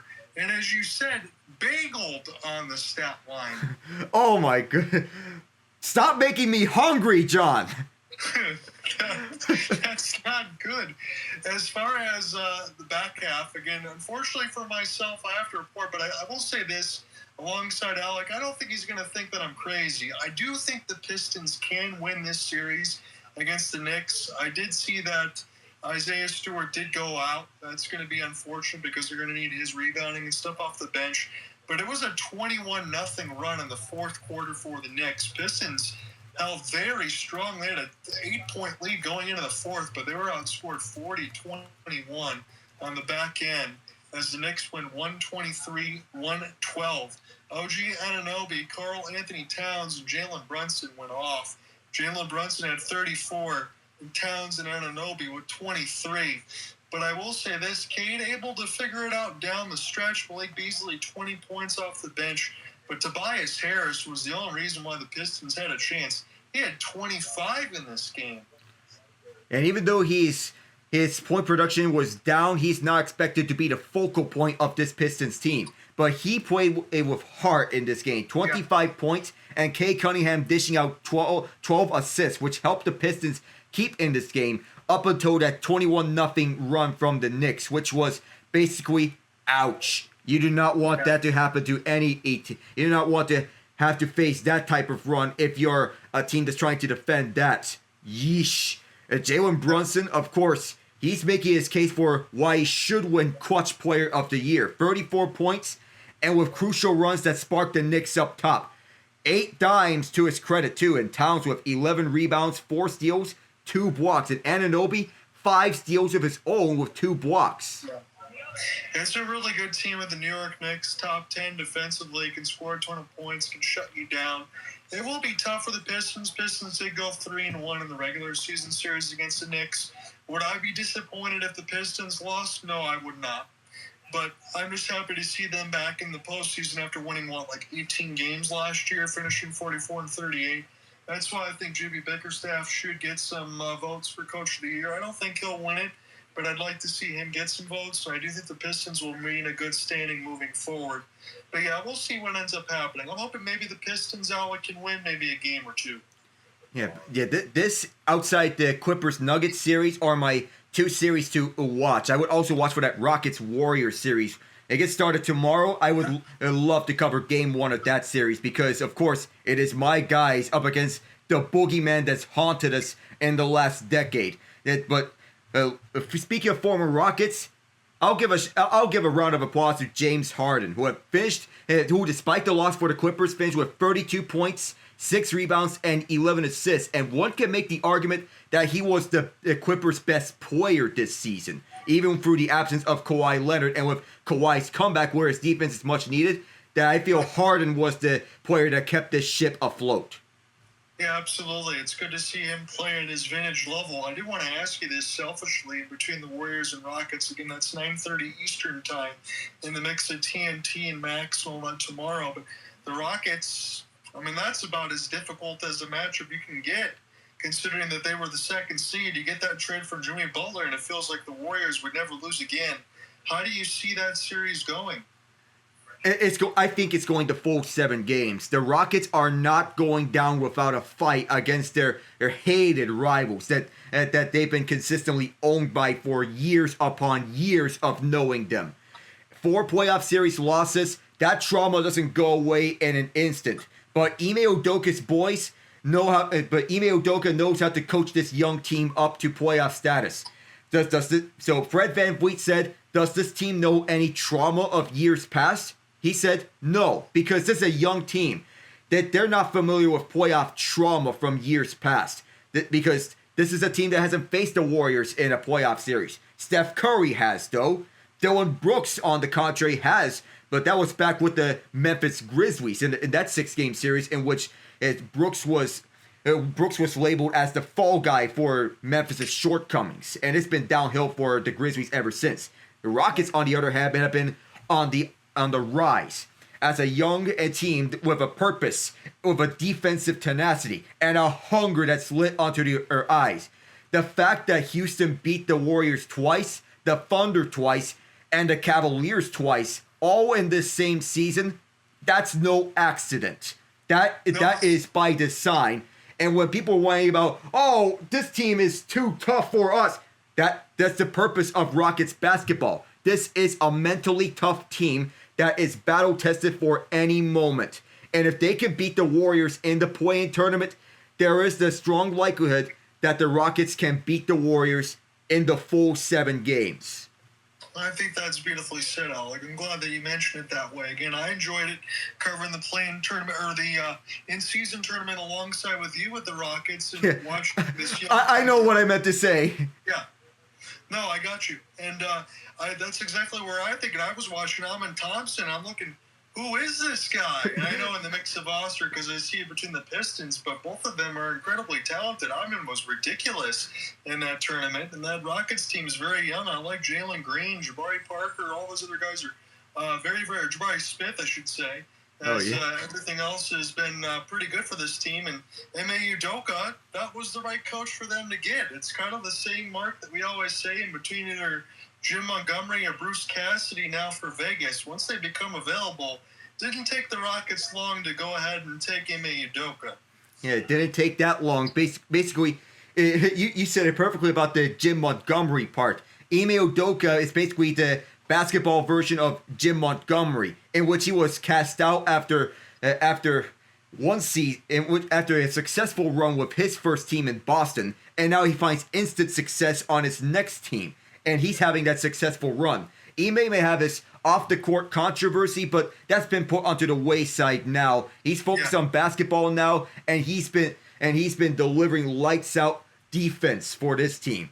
People may say, oh, this Rockets team is not ready. They're a fake 2 seed. I'm tired of the disrespect. I think the Rockets are going to send a message to the NBA. We are ready. And even for Amin Thompson guarding Steph Curry, that's one matchup that I would love to watch. The other matchup is who's going to guard Jimmy Butler. Here's my answer. Tari Eason, who's our second best defender right after Amin Thompson. Yeah, there's a lot to get to, a lot to dive in. I hope you get a chance to cover that. As I'm going to sit essentially for the house sitting for about 10 days or so, that's going to put me between, I believe, Game 6 and Game 7 of the NHL side, maybe toward that way for the NBA. But when I do get back, I'll be involved with you again and try to get some of these games in and cover that. I do want to swing really quickly over to the NHL side because you get a chance to look at one of the other teams that you know very well. And this is one of those, maybe you have a different opinion than I do, but in between the Devils and the Hurricanes, I know you're rooting there for the Hurricanes, but I just don't see how the Devils find a way to last in a 7-game series against the Hurricanes, considering how hurt they are in terms of Siegenthaler, Hamilton, Hughes. The goaltending of Jacob Markstrom has been about .860 since the tournament for the Four Nations, and I think the Devils are going to be in a world of hurt against the Canes. Oh my goodness. Even as a Hurricanes fan, here to my second team, I just feel awful for the Devils. I hate seeing a season go out like this. It was a promising start.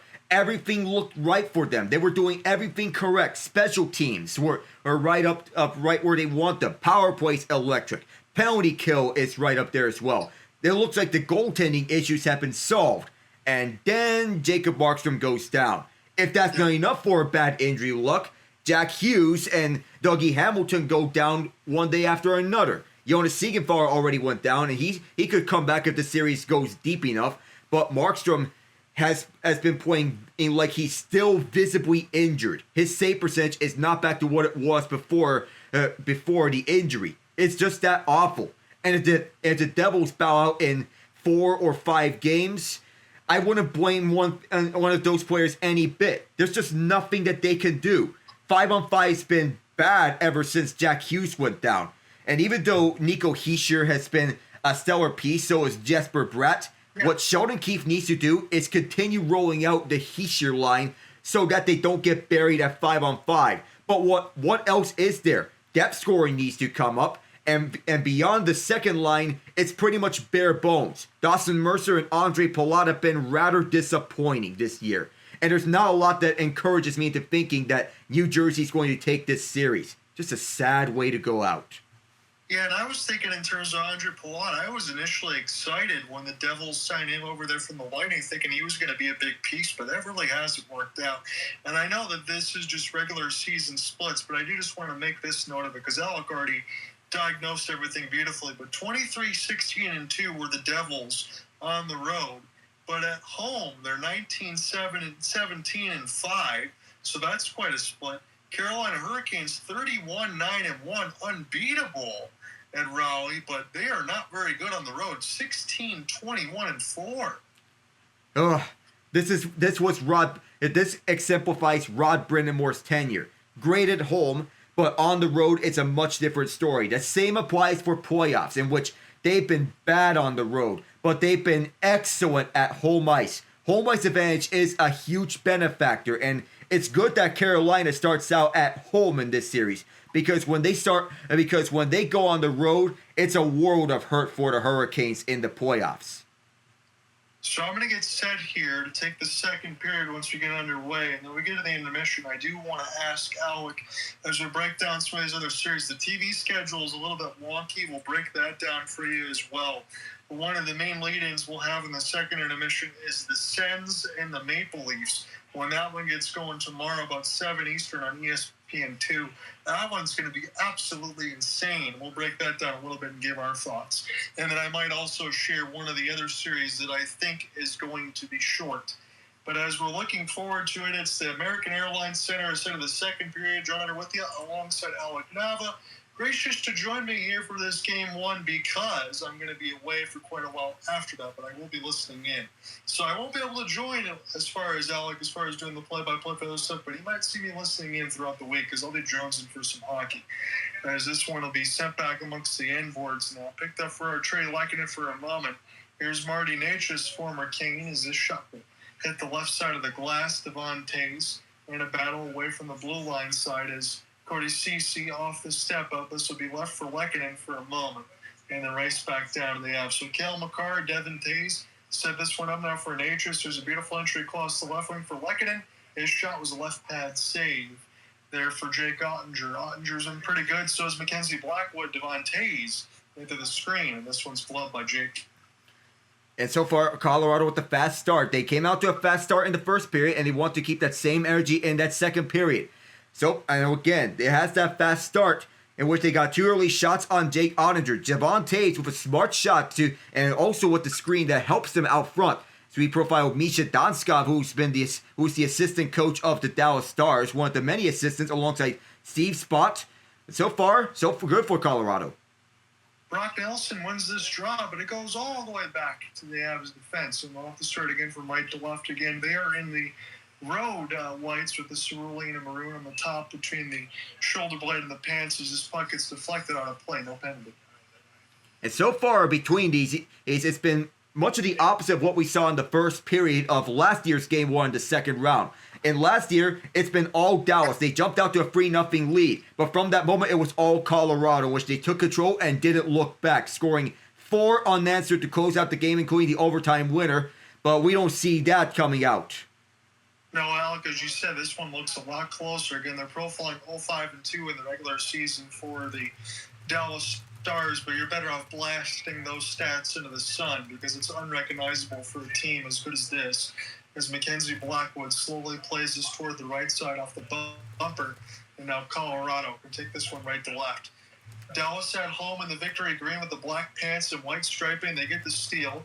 Here's Mason Marchment off the draw for Sagan. In his pass, he was looking for Duchesne, but it bounces off his skate. It's going to give Colorado possession. Good feather pass. Nolan Shushkin off the 1-on-3. And all of a sudden, Colorado was in the midst of some changes. They just didn't know where the puck was.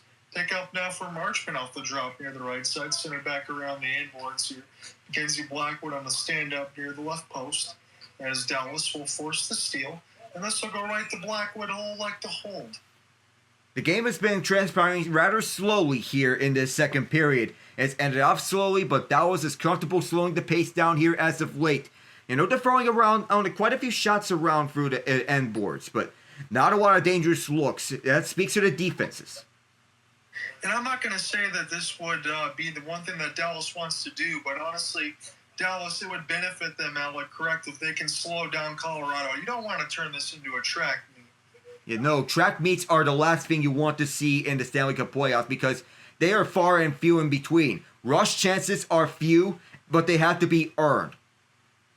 And that's what you have to have. Mikael Granlund, former Shark, he was another one of those pickups. It's a shame that the Stars couldn't hold on to Max Domi because I thought he was pretty good in that time when they picked him up from the deadline a couple of years ago as another shot goes up and on a play. And you mentioned about Granlund because he's had a career revival in his tenure with the Sharks after a down year split between Nashville and Pittsburgh. But once he found his footing in San Jose, he became a hot commodity on the trade deadline. And that's when Dallas picked him up. And his assets on offense are valuable onto a Dallas team that already emphasizes offense. And Rope Hintz looks like he might have taken a shot block uncomfortably on the bench. Ooh, that doesn't look to be good for the Stars. He's wincing in pain. I think the medical staff needs to take a look at him to see if he tweaks something. Yeah, Rope Hintz, they're already without Jason Robertson. If they go without Rope Hintz for an extended amount of time, that would be absolutely devastating. As there's a pass is blind right in the middle of the slot. Colorado going to pick it up. Work away toward the net. There's a turnaround chance. And this will get deflected off the Dallas skates. Sent back down there for Sam Girard to get the pass back here for Brock Nelson. Still not used to really seeing him in a Colorado uniform. I remember all that time for the New York Islanders, but he's been really good alongside with Charlie Coyle since that part of the deadline. Even the mention with Jack Drury, as Alec mentioned. As this is sent back amongst the end boards, Maverick Borg finishes his check. And Colorado able to escape out of their own hit from the feather from Manson. As this will be chipped in, Ryan Lindgren hasn't got a lot of points, but he's known to be more of the shutdown type, and they wanted to solidify that bottom six, and I think that was a good job for Chris McFarland and Joe Sakic. As this is near the right bumper off the drop, good steal for Dallas as they'll play this against the wall. Manson now off the step up is one of the Stars, one of the Avalanche loses an edge, and this will be flipped back. Lindgren will get this one back out. This eludes Oscar Beck, and then let's go back down the ice here for Essa Lindell. Essa Lindell and Thomas Harley have been so good in the plus-minus, well above 30. This is off the drop for Drury. This shot will get deflected up the setup from Natchez. And toward the right side, our Trey Lehkonen tries to find it, but he gets pressed up against the glass. 16:30 left to go in the second. Joining her with you alongside Alec Novel. We're scoreless here in Game 1. This is opening night of the Stanley Cup playoffs. Winnipeg Jets get that 5-3 win. That was the first game. McKinnon slows up, shoots good. Right pad save there from Jake Ottinger. Nathan McKinnon can turn shots into a split second where they're always dangerous. Nathan McKinnon now slows up. Pass across. Here's a shot. Good save as this was blocked out amongst the defense. McKinnon ran right into a defender when trying to make a double move right towards the high slot. But on the second one, he looked to make a cross-ice pass, which he did to kill Makar. And McKinnon, he slowed up, tried to mess with Thomas Harley's head, slowed down over the top of the slot, and got the shot away. Jake Ottinger was ready for that. But as he comes back with this puck, he looks to go cross-ice instead of shooting it. Finds a wide-open Kel Makar. Once again, Ottinger stopped it, and his goal stick went flying. And I say this the best way that I can. We know we talk about Connor McDavid, Leon Draisaitl, and all of that.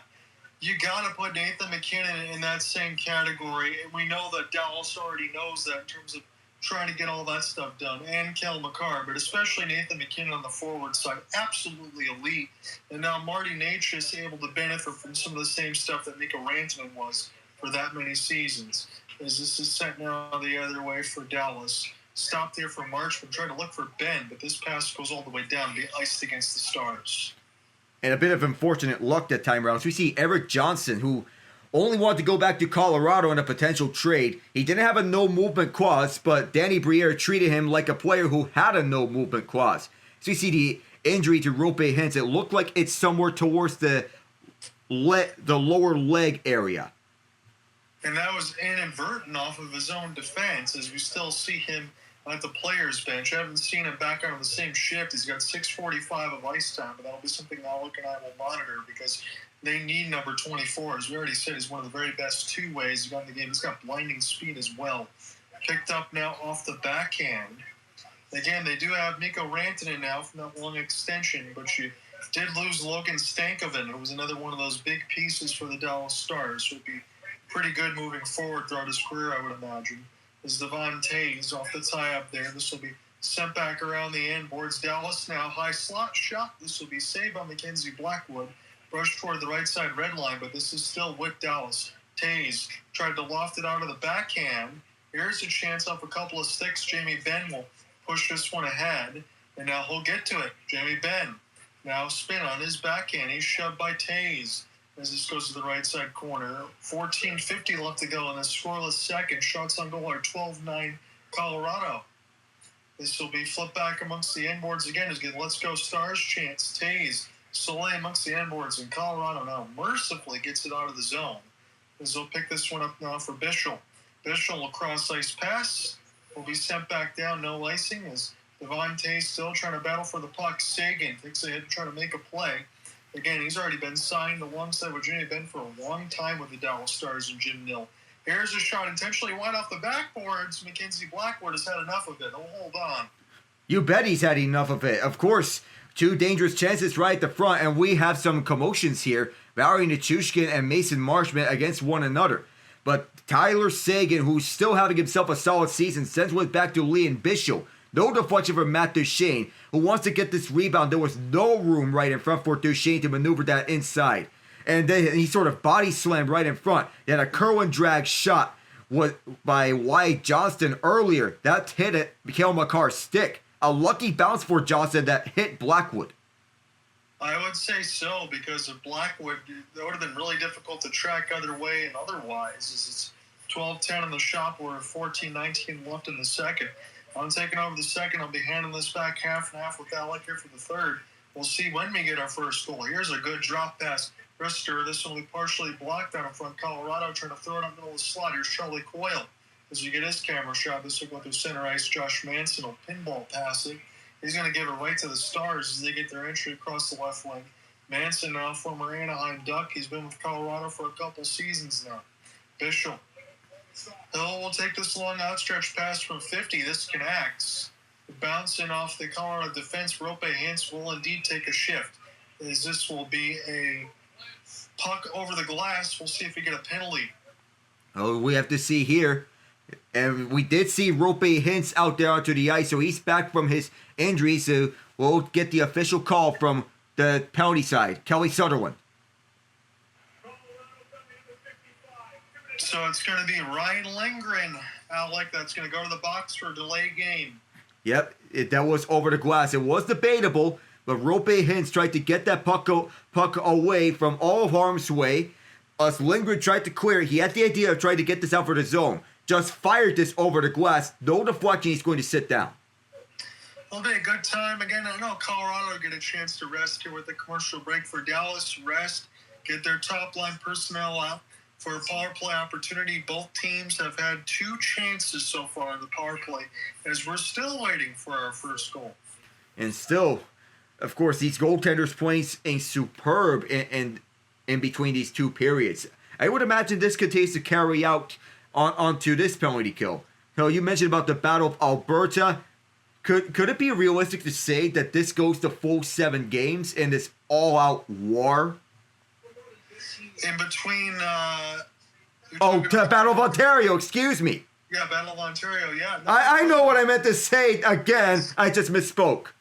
No, I got you, and I agree. I think it could be. That's something I'll talk a little bit more when we get in the second intermission, but I know a lot of people are excited for that series as well. They should be.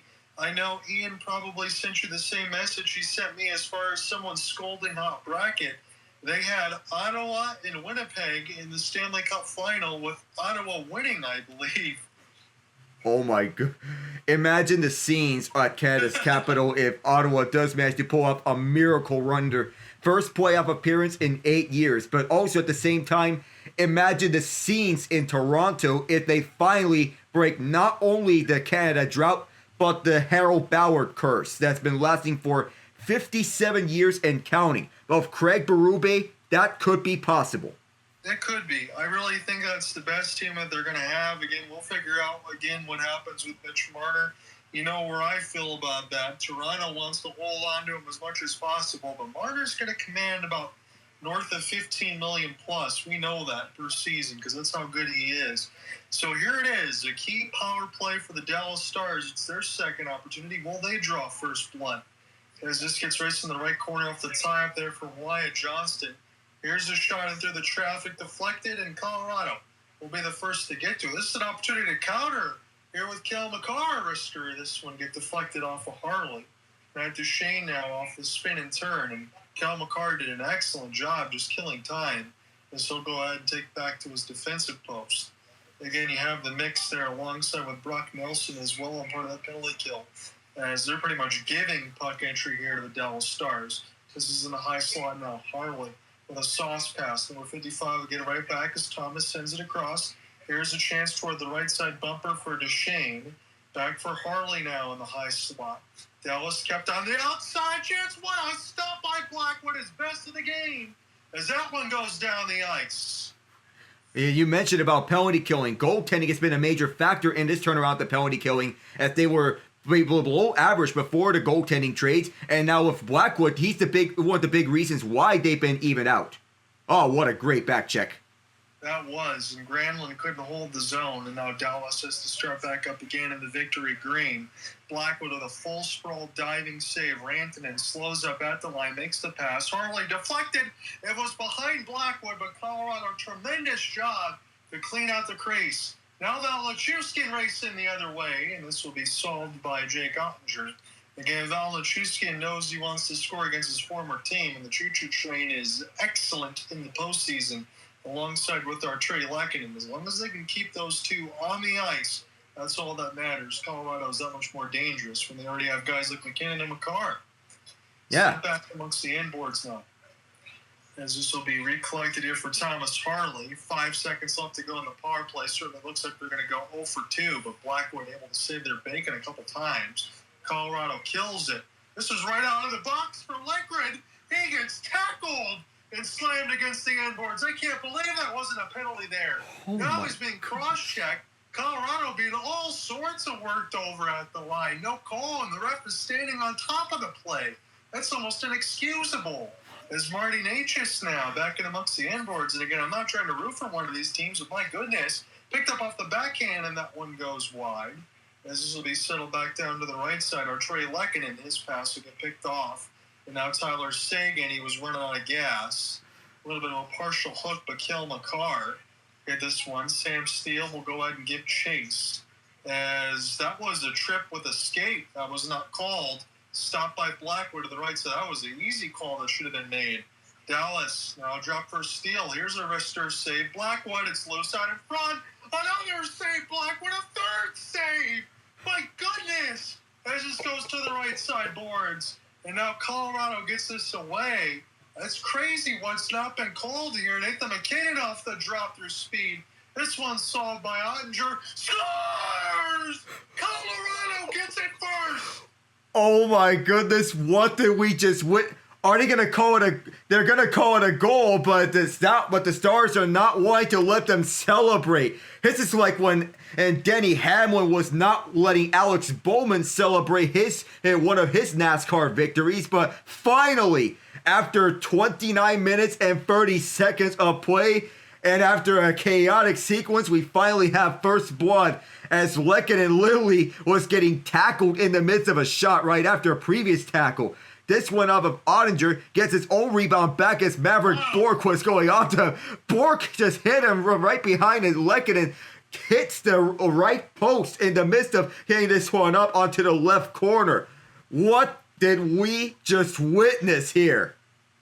Alec, am I crazy to think that play just beside the other net there for Colorado should have been called a penalty? There was cross checks, there was everything. There was a tripping against the Avalanche that was not called, from Dallas. I mean, they were lucky that they didn't give up a power play. Yeah, the Avalanche were lucky that they didn't get a power play out of this, and now we're getting the official looks about this replay.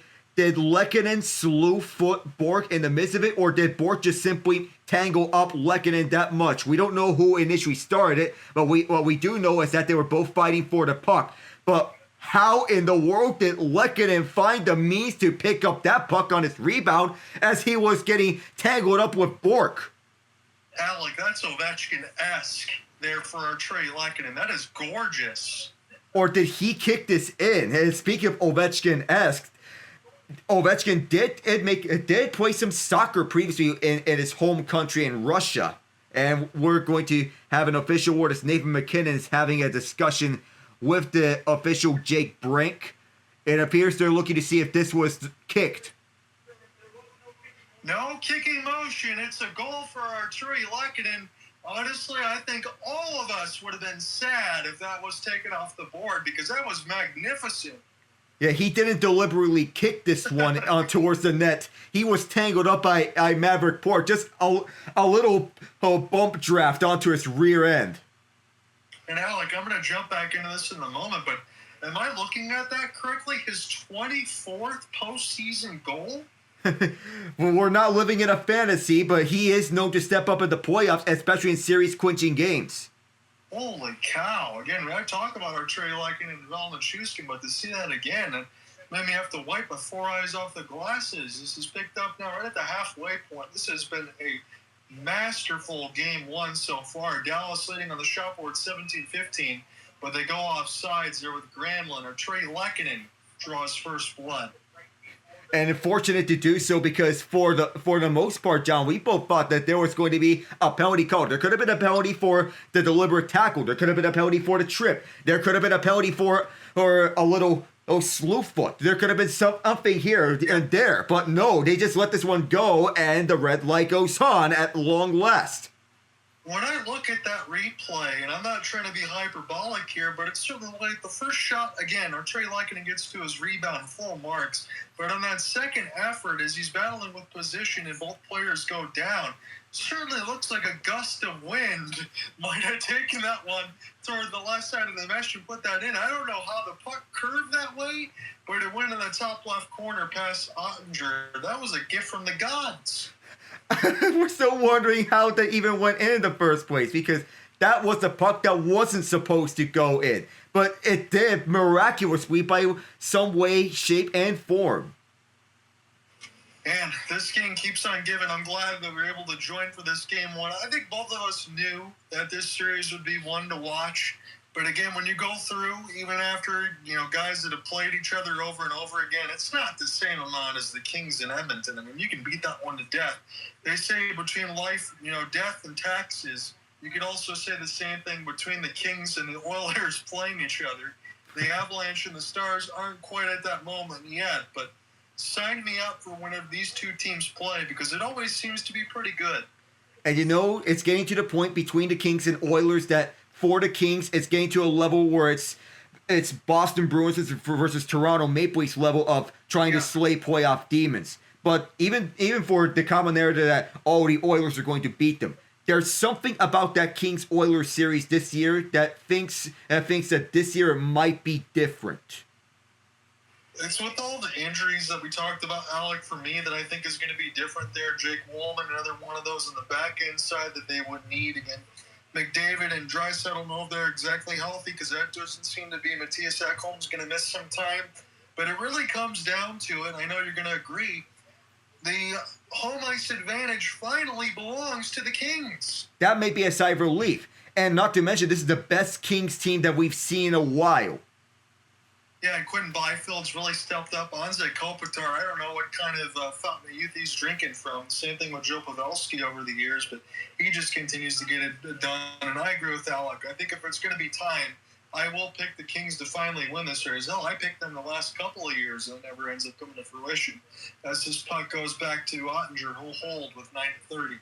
And it may be finally time for the Kings to get something. We're seeing Wyatt Johnston. Oh my God, he was all alone down low for a turnaround chance. All these glorious chances for the Stars. And even with the old Joe Pavelski tipping from Tyler Seguin. Well, after Pavelski, you would have Seguin as your net front guy who get all the redirections in front.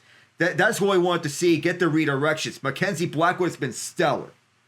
He got 15 saves For 14 out of 15 for Oettinger, 15 for Blackwood, but all of these chances for both netminders have been like the most dangerous 10 out of 10 that you can get. So you can kind of multiply that effort as much as you can. There's a 3-on-2 developing. As this will be dropped right out in front. Oh, what a stop there for Jake Oettinger, as that was all one motion. An opportunity for Duchesne. Finds the entry. Duchesne with speed, working his way off the wraparound. He couldn't buy it as he ran out of space. It was a good back cut there for the Avs defense. They've been able to close down a lot of chances from in tight. As it's 8:45 left to go in the second, I'll be getting sent to handle this back over to Alec Nava, unless he wants me to take the top of the third and close it. We'll see if we're going to need overtime. We still got a long way to go from that, though. 8:35 left to go in the second, but I'm really enjoying this one, as this is sent back in amongst the end boards. We're at American Airlines right now, the host of Game 1. This shot will go high and hit the netting. Oh, what a back check by Cale Makar to deny Matt Duchesne of a wraparound try.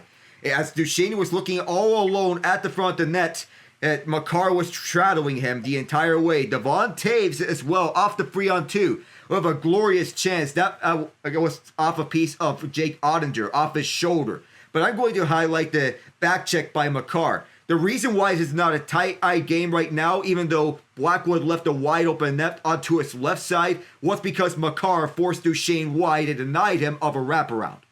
Yeah, and you're right, because that's elite speed there for Cale Makar. Again, we know he's up to do that, offense, defense, and everything else, but he doesn't make that play. Matt Duchesne easily makes this a 1-1 game, even with as good as Blackwood's been. It's picked up on the backhand now for Arturi Lehkonen. Got an excellent body control there off the drop pass. It's too far for Josh Manson. Here's a one-on-one as this goes in the corner now. Avs defense has to get busy. Sent back amongst the embankment now. Nathan McKinnon gets hit hard, but it doesn't dislodge the helmet. Now Marty Natchez is able to gain the red line and send it in. Jake Oettinger now slowly stops this amongst the end boards. Big hit by Natchez. And he rocks his man. My goodness. Josh Manson. That was the best one of the game so far. 7:45 left to go in the second. This will be recollected here for the Colorado Avalanche. Here's a battle for a moment. Val Nichushkin try to pry it ahead. Sam Steele now has to take a pain. His glove went flying. Ryan Lindgren now hauled up against the boards. Val Nichushkin. It's pretty strong with the puck, but just loses it there for a moment. This will be flipped in by the Stars. Their offense at the moment feels like it's been cut off by Colorado, but Dallas can activate at any moment. Here's an opportunity off the drop back, able to send this one in. A deflected opportunity, but Mackenzie Blackwood, no problem. Well, we're starting to see the hits rack up here. We saw a heavy hit from Marty Natchez all towards the near corner. Nathan McKinnon facing an angry Rope Hintz, who was just coming back from taking a shot block, and Natchez, he just leveled his man. We're seeing gloves flying on through the ice from Sam Steele. But all these hits are all over the place. Natchez, of course, that caught our attention. Yeah, it did, because, again, you get to know Marty Natchez a lot from the Carolina side, but I really do think he's one of the most underrated players that we have in the NHL. Yes, exactly. As this is in the right side corner off the tie-up, Colorado will get this through neutral now. It'll be a race for the puck. Little inside out positioning too far there for the Stars. Mikko Rantanen been a little silent in this game so far. Again, you got one of the feels for him from some of those trades. Long shot. This will be solved by Oettinger, but that looked a little awkward as he reached behind him. Yeah, he looked to be way out of his crease. He left a lot of open space among the sharp angles if anyone was going to get a shot off from those areas. But Liam Bichsel wanted to backcheck right on former star Joel Kiviranta, who's found a home on the third line. Wherever he's at on the bottom six, you can rely on him for a couple of goals. He's took his game to another level this season, which is good news for Jared Bednar. Yeah, Kiviranta, Colton, and a little bit of Logan O'Connor can have some back-end lines. I know I haven't got a chance to really call Sam Malinsky's name. That's split some time between forward and defense, whether or not he plays that much in this series, but he's got a big-time shot as this one bounces in amongst the backboards, and that could come into play at some point if there are some injuries. Here will be an opportunity. That was a rifle pass picked off by Tyler Seguin. I think the Stars might have iced it against themselves. No, they didn't. They're going to wave that off. Devin Taves will be the first to get to it now. And now here's an entry with speed. It's a 2-on-1. Nathan McKinnon is the pass recipient, but that didn't get there. Good back check there for the Stars. as this will get knocked away to Von Days. We'll try to get a piece of it now. And the Stars had to check back up. They would have been offsides. Find an entry now. Cale Makar. Here's a ripper. We'll get this intentionally off the backboards. And this will go right to the Stars. Stars now for Mason Marchment. He's a tough customer, a little bit of a two-way player. This will be sent back. Marchment gets his own puck retrieval. Victory Green trying to work with this out toward the right side. Down here's a rolling vulcanized rubber. And the Colorado Avalanche will get this one down the ice. At least they're neutral, and now the Stars, I believe, are offsides. Yes, someone was changing as they want to get back onto the benches, but was too late in exiting the zone, so that's why the offside was up. But that looked a little auspicious as Marty Necas wanted to get the cross-ice feed to Nathan MacKinnon. We do mention about how rush chances are few and far in between. But that time, Colorado earned that, and Necas had the right idea going towards MacKinnon. Just need to elevate that pass a little more because Cody Ceci was the only one in the way at that. Yeah. It is mentioned that how Ceci is a solid defenseman where he doesn't have to make a lot of responsibility. The problem for Dallas is that he had a lot of responsibility. He's an underrated defensive defenseman, but when he has too much responsibility, that pressure can get to him. But fortunately, the pressure is not catching up to him. No, you're right. That's a stick play in between Necas and MacKinnon with speed, and if he doesn't make that play, Nathan MacKinnon has a wide open shot in the left side dot that probably goes top right corner. Yeah, he fired that baby home towards the top side if that were to be the case. But good pass breakup by Ceci. So as it looks right now, again, 1-0, the Avalanche have the lead. We'll give you the reset. The only goals in the second period are Trey Lehkonen for MacKinnon and Necas. So that top line was the one that started the hum. As far as the team stats, 17-16 on the shot board. The Avalanche up by 1 there. Hits 23-12. I'm surprised Colorado's got as many as they do, but Marty Necas with the latest pasting. And 21-15 on the faceoff board, all in favor of the Avs. Both teams 0 for 2 on the power play. Block shot 16-12 for Dallas. Giveaways, you don't want to lead there. Colorado's got 12. Dallas has 6. That's a bit surprising on the hits department for Colorado because they're usually not a team that's physical, and when they rely on defense, it's usually on the back checking and with their sticks. But there comes times in which they can be physical, as seen with Nichushkin and Lehkonen. But there are other players who can be involved on the physical side of the action, not only with Lehkonen and Nichushkin. If we mention about players who can chime in on the physical department, Parker Kelly could be that spot. Marty Necas, surprisingly, and Ross Colton. Yeah, you're absolutely right. I think when they need to be, the Avalanche can check that box, but I would say the same thing as this puck gets ice. That both teams, Colorado and Dallas, like to play more so with skill and speed than other. I know in between the 8 series, especially in the first round, you would expect a ton of hits, but in between these two teams, I think probably less so. Yeah, much less. This is more about speed and skill in most of the series. While the playoffs involves north-south hockey, these two teams play more of an east-west style of hockey. So Jack Drury off the tie-up there as this would flip them to fourth line time for Jared Bednar's squad as Ottinger stops it amongst the behind the net as this be left now for Ben. Here find the entry for Wyatt Johnston off the chip. 5:15 left to go on the second. Or Trey Lehkonen's got the only goal of this game right now, as there are a lot of fans wearing Rope Hintz jerseys. He's sent back down. Colorado's iced it again. Not what you want to do if you're Colorado, especially with the number of giveaways that you had.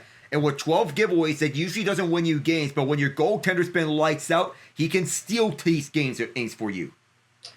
Absolutely. I think there is no blame here in between Mackenzie Blackwood or Jake Ottinger. It's up to Dallas right now trying to find some offense. Maybe if they get another power play, that's when they've got to convert. Both teams have already had 2. Thomas Harley take it to make a play now as this one will be sent back down. I thought Niels Lundqvist wasn't playing. Here's a backhand, a forehand opportunity, and another back check. That was Cale Makar. As this one will be sent the other way off a 3-on-2. Lehkonen now. In between escape blades, beautifully. It was a rolling puck for Marty Necas, and now we finally get a whistle at 4:40. Well, finally there's a stoppage, but it's not a lot of time in between, and Nathan MacKinnon is talking to Kelly Sutherland about something. His glove was off. I think this may be a penalty against Dallas and maybe a chance for Colorado to extend their lead. Well, there's blood up onto his lip. We're not sure if this is going to be a high sticking penalty, but the Donov was on the back check and Rope hints. Oh my goodness, he sticked McKinnon up high. I think this could be 4 minutes of high sticking, as Michael Granlund wanted to get this one up, and he couldn't find Hintz, who lost his stick in the process and was none too pleased.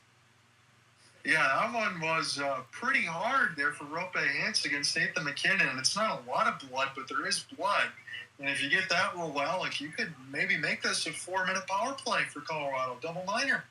Yeah, there's maybe a double minor in all likelihood. The training staff is checking on McKinnon for his slip, and I think this could be a call of 4 minutes. Kelly Sutherland and Jake Brink are going to review it, but my intuitions tell me it's going to be 4 minutes. So Rope, it's a double minor, and that's one of the guys, honestly, you don't want in the box if you're Dallas. Ugly sequence, but it's unfortunate because of the stick tie-up, but when there is blood that is drawn on a high stick, that's always going to be a double minor. And the officials got this call correct because Hintz sticked McKinnon up high off the tie-up, and even though the stick was broken as a result, there was no need for this. Yeah, that was about as blatant as it got. That was a crazy camera shot that we just got. That's the luxury of working with the NHL side of it. I know they didn't score on a 5-on-3, so they're going to confirm this again. Rope Hintz going to get a high stick. That's what's going to be the call. But I know they didn't score on the 5-on-3, but Alec, even with Colorado having the lead, I'm going to put my money where my mouth is now. I think Colorado's got to score to make it a 2-goal lead. Yeah, no lead is safe, especially if Dallas on the penalty kill. Now, Dallas's PK is solid, but Colorado's power play has been on another level, and special teams has been solid for both of these two guys. And McKinnon's getting out there with a cloth on his nose because there may be some blood as a result of that high stick towards the slip. But this is the guy right here that you want to watch out for. He may have a fire lit under his eyes as a result of getting high stick right to the lip that drew blood. And he is not too pleased with it. And you see a pissed off Nathan McKinnon, that may spell danger. Yeah, absolutely. Again, Nathan McKinnon now working his way toward the bench, but he's given the Zebras the what for here. I think he might actually sit for this first part of the possession, but it is indeed a double minor. Again, that could carry all the way through 40 seconds left to go in the second. It's at the full 40 marker. Driving with you alongside Alec Nava. Or Trey Lakinen's got the only goal of this game as the Avs have a couple power play opportunities. This one not held in by Natchez. And you would think in the very next shift, Nathan McKinnon comes out on the ice, and here he is off of the other camera shot. 3:45 left to go in Colorado on the double minor. If they score again early enough, they got another carryover. As this is picked up here from Nathan McKinnon, he will spin. I'm going to look to see if he shoots more of these toward the right side down. I think he will be, as this is toward the right side now. Colorado looking for space. They're kept on the outside. Kel McCarr extra pass. As he was kept on the outside, Valnichuskin with the retrieval. Sauce to McKinnon. Now to Kel McCarr. One more touch pass. Does not shoot. Was Drouin. McCarr. McKinnon. Send this around the end boards. Back to number 29. He's got it in the left side red line. McCarr in the high slot. McKinnon. Just a series of passing now as the one-timer gets fanned on. This goes right to the Avs. Another touch. This one is not shot as they had to pick it off the backboards. Here's a wrister. That one goes and hits the glass. Trying to be retrieved now for Nathan McKinnon. Set it back now for Valnichuskin, former star. Near the right side, McCarr. When are they going to shoot it? It's McKinnon now. Wrister knuckle puck. He scores! As I spoke it into existence, this is the guy right here that you want to watch out for. Right after the double minor, he just tells the Stars that penalty was uncalled for. And the best news about this, you'll get another 2 minutes if you're Colorado of power play time as a result of this goal from Nathan McKinnon. It wasn't a shot that looked all too dangerous, but it was a knuckle puck that bristled its way past Jake Ottinger. As he shot this one, might have bounced off of Ilya Lyubushkin. As McKinnon, he was looking for an angle. What he was looking for was a deflection. He fires this one, and yes, it did bounce off of Lyubushkin. Ottinger reacted a little too late to stop that puck, but those are types of pucks that which is going to you're going to have a hard time tracking those ones. Absolutely. You called that right in real time. Alec Nava with the gracious one there off Ilya Lyubushkin from Nathan McKinnon. That was what I mentioned. I think it was a Colorado a must score they got that opportunity. It was a blatant high stick against Rope Hintz that drew blood.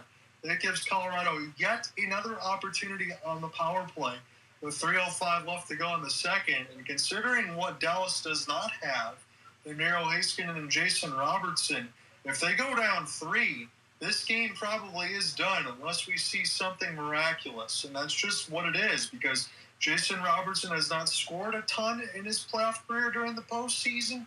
However, he's still one of the better defensive players and a good setup man, so they really need to get him back on the ice. But I think they might miss him for all of round 1, it sounds like. As Lehkonen now. Here for Nelson off the drop as this is picked up here for Charlie Coyle. Coyle now. Send this here for Devin Tays. Back to Charlie. Charlie sends this into the middle of the dots, and this will be sent back down. So Nathan MacKinnon from Makar and Drouin as Nate Dogg gets his first, and our Trey Lehkonen's already got one. It's a 2-0 lead for the Avs, 18-16 on the shot board. Opportunity for Martin Necas. Necas now. Stutter step, trying to get around the Dallas defense. This will be left now. Valnichuskin back out on the ice. A good stick chop by Cale Makar. Keeps that one in the zone. Here emerges Necas. He's got the puck again. This will be dropped for Nathan MacKinnon, who was back there, but cleared down the ice. Mackenzie Blackwood. 25 seconds left to go in the second consecutive band advantage off of the double liner. Colorado now 1 for 3 on the power play. They'd be 1 for 4 if they don't score here. Offsides is Valnichuskin had too much of a step. This is a breakout pass and a bad one. Marchment out front of them. What a stop by Blackwood. Short-handed. Keeps the game 2-0. Now Valnichuskin near the left side off the drop. Here's Colorado wrister. This was saved by Ottinger and H's. High slot Gerard, one more touch pass. Big save for Blackwood as it's now Gerard. Send this one the other way and then flip back down across the red as Colorado safely can take a change. Mackenzie Blackwood has had 2 point-blank stops. The latest one off the Russian, off a full sprawl off the pad.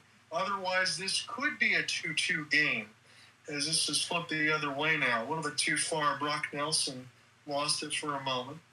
And this will be intercepted by Coyle, but here is the victory green with Jamie Benn, the captaincy, loses the puck. 40 seconds left to go in this second. Ilya Lyubushkin had the puck bounce off of him from Nathan MacKinnon. Big hit in the zone. The Devils doesn't like that. Sam Gerard, as this will be chipped in off the glass back now for Bischel. Bischel gets his own bounce. He needs some help, though, as this goes to the left side red line. Shot board 19-17. And now players come together. It looked like a cross check. I saw a hand in the air, but that might have been offsides. This should be, that was the call, as it's picked up now away from Rantanen. Rantanen's been invisible here. It's my second time I've called his name. This will be sent back down solely amongst the inboards. That's going to end the second. Big goals from Lehkonen and MacKinnon and Mackenzie Blackwood. 2 mind-melting saves, and the Avalanche in good standing after 40. This may be the coming out party for Mackenzie Blackwood here in the postseason in his first true taste of playoff action. It was a collision between Artturi Lehkonen right in front, but since when has there not been a collision that has taken out some of the players around his game?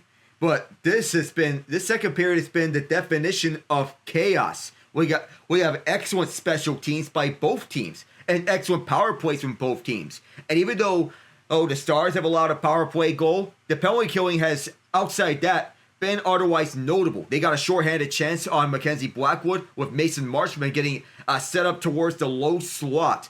And that almost cut the game to a thin one had it not been for Blackwood's heroics.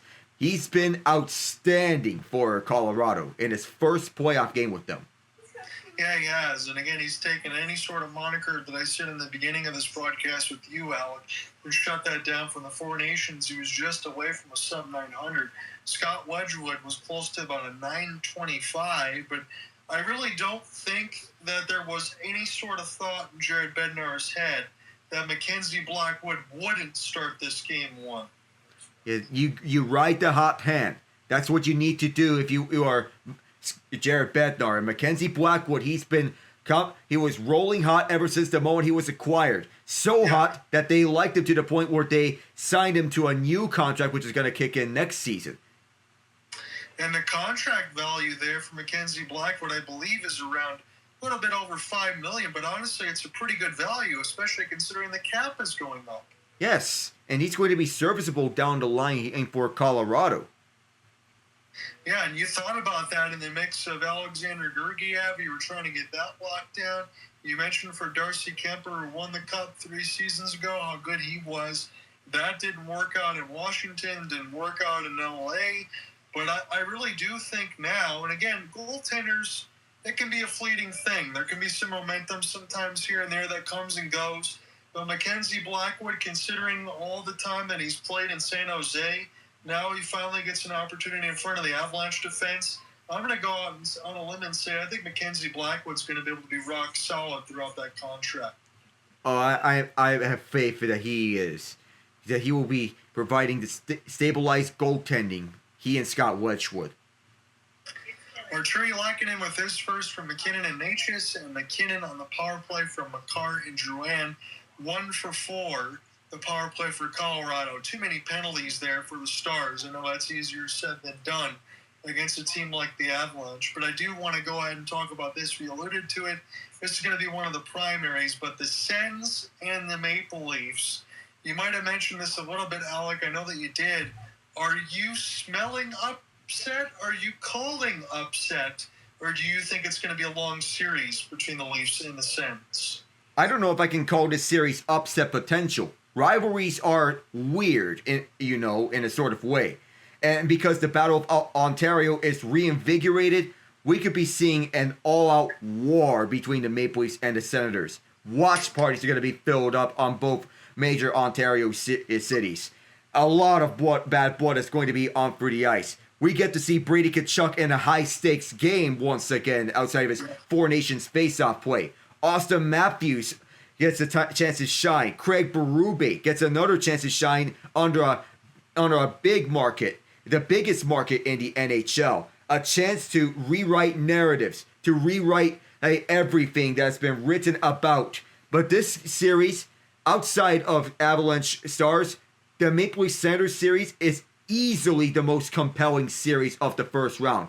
If the Senators do pull this one off, I don't think I'll call it an upset, but say that this will be a major confidence boost for the Sens. But if the Leafs do pull this one off, there's something that could say that whoever comes out the Atlantic Division could represent the East in the Stanley Cup Final. Yeah, there's something to be said about that. If the Leafs do come out ahead, I would think that they're going to have to be chomping the bit again in the mix of Tampa and Florida, because that would be their next opponent. And for the Sens and the Leafs, we can say this, and let this be the lead story, because for those that are only half paying attention or don't follow hockey around as much, and between the Sens and the Leafs, you have elite goaltending. Linus Ullmark and Anthony Stolarz are the two of the best goaltenders that we have in the NHL. We all know about Ullmark and what he can do split between his time in Buffalo and Boston. Former Vezina Trophy winner.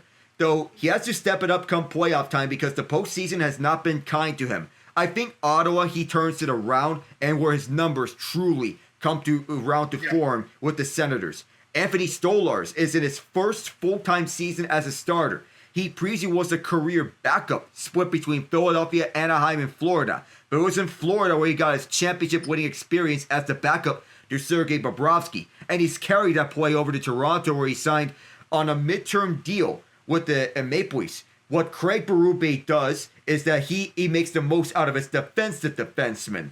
That this turnaround is a complete identity change from the Maple Leafs. They've embraced being a tough team to go up against. They're the heaviest team in the NHL, and their metrics do back it up. Though there's a sentiment that Berube's system suppresses offensive defensemen, and even though Morgan Riley is still the backbone of the offensive that department, he has not been having a good season. But that could speak more to what Berube's system does. It suppresses offensive defensemen, like what it did to Vince Dunn before him. So Riley still has the playoff pedigree, but the system that Berube employs favors more of guys like Oliver Ekman-Larsson and Chris Tanev. And I agree with you, and I think that you're going to take that trade-off, because when you're looking at it, We already know about the Leafs. They have enough goal scoring. Whether or not certain guys come through or don't come through in the postseason, we've talked about that enough, and I'm not going to continue to beat that as a dead horse. But John Tavares has been unreal this year, and what could very well be, unless he goes for a hometown discount again next year, his last tour of duty with the Leafs. He's already more than done made up for that. Chris Tanev, as you mentioned, still one of the best defensive defensemen, and Stolarz has been unbelievable.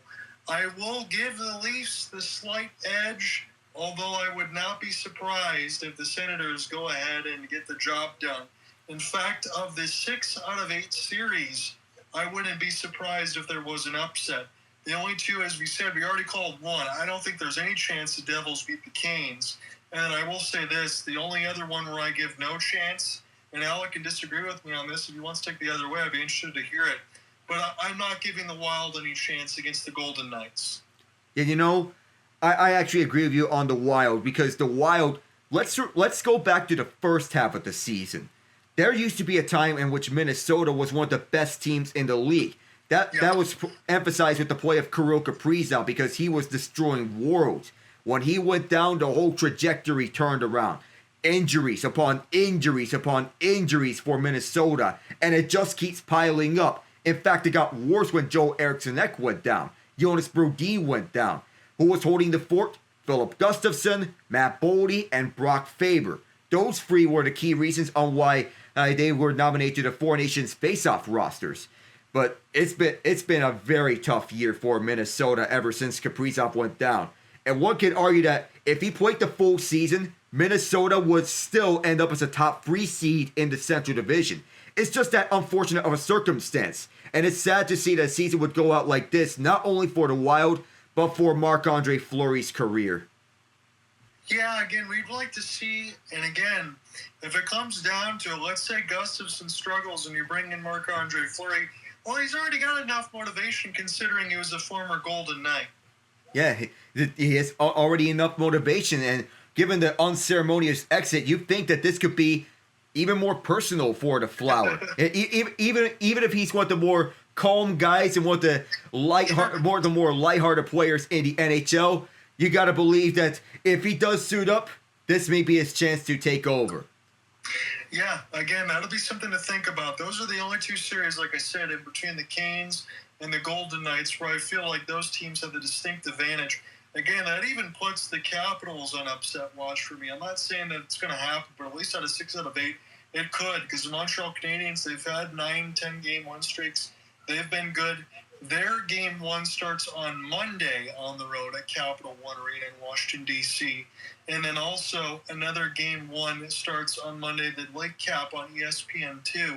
All of those games will be on ESPN2 on Monday. That'll be Oilers Kings. That's going to start at Crypto.com Arena. And if you're wondering why I'm breaking down the days of the schedule, it gets a little wonky because we're going to have another game 1 start on Tuesday. That is the Panthers and Lightning. That'll be an anomaly.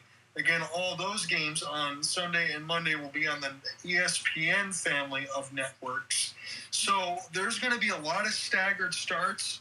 I know Alec Nava, Ian's going to join in the mix of it as well. They're going to carry through a lot of that coverage while I'm gone as I get set to return around Game 6 and 7. But what I'm telling you guys to watch out for is watch out for the schedule standings, what games you think are being played, because there's a lot of staggered starts. And all of that will even out by the time we get to Game 6 and Game 7, which will be around May 1st and May 3rd. That battle Florida is going to be intense, and I'm surprised they get a Tuesday start, because normally when you think of Game 1 starts, Monday will be the last day of the Game 1 starts. The fact that it's starting on Tuesday, it's just weird to me how they would start on a Tuesday, Game 1 of that series. And then the ESPN2 site, Game 1 on an 8:30 start time. That's really unusual. They have Monday where it's Game 1 between Caps and Habs, Game 1 between Oilers and Kings, and then in the midst of it, Game 2 of the series that we're covering, and Jets Blues. Yeah, it is interesting the way that they've staggered it. You kind of wonder, I would say this in between the Florida Panthers, maybe they're happy to get a whole bunch of extra rest and not have to start until Tuesday. Yeah, perhaps, because the belief is that they were resting their players to prepare for title defense. But there's a lot that worries me about the Panthers and a lot that intrigues me about the Lightning. That doesn't mean that the Panthers can't pull this one off, but I'm inclined to believe that the Lightning can pull this one off in 7 games. I think all that rest over the last 2 years has given them all the more motivation to finally break out the first round funk and win a playoff series for the first time post-Stamkos. Yeah, and I like what Julian Breezewell and company has done for Tampa. It's the same thing for Chris McFarland and Joe Sakic, which in Colorado and Tampa. You can draw those parallels from 3 seasons ago. And Alex, sometimes it's interesting as we get from that part in time how teams and organizations still try to build and be able to stay at that same high level, but both Colorado and Tampa have been able to do so. Despite their teams looking drastically different, they seem to be the possible favorites in a lot of eyes. And a lot of eyes do believe that these two will be coming out their conferences, and there's a lot of strong belief to do so. The Atlantic is a bloodbath, and there's a belief in me that whoever comes out the Atlantic wins the Eastern Conference. Okay. So I could say this is for Tampa, Florida, and while I could say Washington, and I could say I'll give Washington a legitimate chance, dare I say this? I think I am a believer that Toronto, if they make it out the Atlantic, I actually believe they can make it to the final this year. There's just something that is different about this year's Leafs team compared to previous Leafs teams. The fact that they play defense, they have elite goaltending, and can still score as much as they do, I don't blame you, because you and I are setting aside the moniker of the Leafs not being able to get it down in the postseason because we have to look at neutral as possible out. We cover a lot of these games, and you can't believe in those narratives. Yes, we've seen it with our eyes, but each year is a different story. Yeah, different story each year, though it ends up with a familiar result for Toronto in years past, because in the previous years, they played a more possession-heavy game in which they like to do track meets. That doesn't work in the playoffs. This year, they're more prepared for the playoffs, and even for all the close results that they played for the regular season, part of that is for the wear and tear and the grind and the long grind of the regular season to get them prepared for playoff hockey. That they use the regular season as the auditioning for what they want to do come playoff time. Yeah, and if Craig Berube ends up getting the job done with the Leafs, and maybe they go on to win the Stanley Cup, that was the NHL 25 simulation, by the way, the Leafs as the Cup champions. I know that drew a lot of laughs on social media, but it is what it is. But if he ends up winning it, he's going to be a coach there until he decides to retire.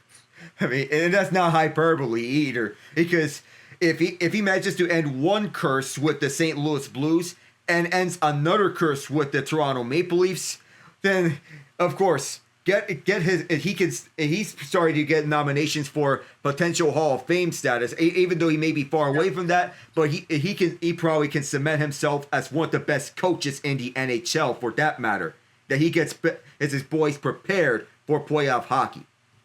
And I'm not saying that this is going to happen, but I know we talked about this in the first intermission about Bruce Cassidy and Jim Montgomery, the former Bruin coaches that were let go by Cam Neely. But what happens if the St. Louis Blues end up lifting the Stanley Cup and the Vegas Golden Knights already did? And Bruce Cassidy and Montgomery win Stanley Cups with new organizations. What does that say about Boston? What it says here is that they need a deep look in the mirror about what they are as an organization. The fact that Montgomery got canned after the poor start, though, that's more to attest with the lack of depth scoring for Boston. It's poor roster construction for the Bruins. It's the right ideas with Elias Lindholm and Nikita Zadorov. But would I be willing to sign them to those bloated contracts when they're more defensive-oriented guys and that Lindholm's coming off a down year? I think that's rather questionable because it just cost them Jake DeBrusk. It's bad roster construction on the Bruins' part, and all going downhill ever since what was essentially their last chance in 2023.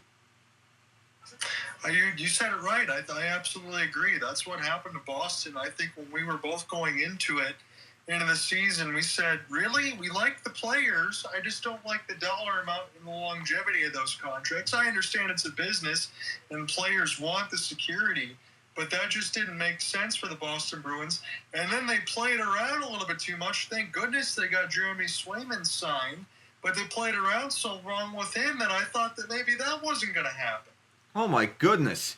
And you wonder what else is going to happen. And now, lo and behold, the Bruins were stuck in mud all season long. Couldn't get the goal scoring because of said poor roster construction. No coach was going to fix that. Not even Jim Montgomery. And he was labeled the fall guy for the team's shortcomings when it was the poor roster construction all along. The real problem here was Don Sweeney. And he needed to be let go. They fired the wrong guy.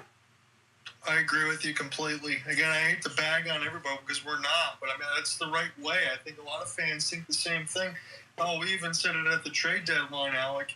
As much as and as hard as it was to move on from Brad Marchand, it was probably the right call, but they certainly didn't get enough for him. Because they had no leverage. Right. Yeah. It was only a conditional second-round pick in return because Marchand had forced his hand onto the trade and said the only place I want to go to is Florida. And he got his wish. Just a second-round pick in return meant no leverage in the deal. The other trades were all right, whether it be in the Justin Brazeau deal, in which they got Lauko and Kuznetsov, or when they trade for Casey Middlestat that sent Charlie Coyle the other way. Well, they got a prospect out of that deal. And not to mention that they trade away Brandon Carlo for Fraser Minton. That's a one to watch. Yeah, we'll see how it ends up working out for them. I think Boston, and I agree with Alec on the back end side of the moves made sense for the end. But I think Boston is going to struggle for a little bit. It kind of seems like they didn't have the backup plans ready for guys like David Krejci, Patrice Bergeron, and Brad Marchand. Probably when they already should have had those backup plans planned for about 3 or 4 years ago.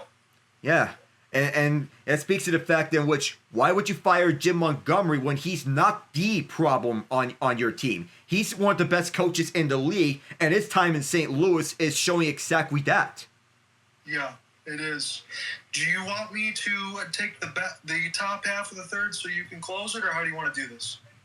How about if I let you close it? Okay, go ahead. All right, because I want you to go out on a high note before everything goes out. Third period is underway. Alec Nava, John Ott here with you. Colorado leads 2-0 thanks to Arturi Lehkonen and Nathan MacKinnon, whom has 2 points, the latter, as this one goes out of play. And you got to wonder if MacKinnon has that fire lit under his eyes after he got high-sticked. So we're getting a look now on the TV side of the distinct kicking motion deliberately propelled for Arturi Lehkonen. I don't think there's anything deliberate there when you get all tied up with Maverick Pork. That was just a matrix move.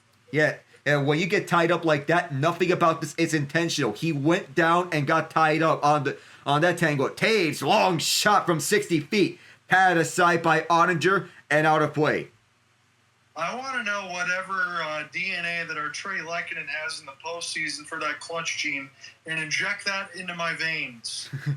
That possibly the same aim genes in which he inherited from players of killer mentality past and even present, like Carter Verhaeghe, who has 5 overtime winners to his name, tied for third most in NHL history, right behind Maurice Richard and Joe Sakic.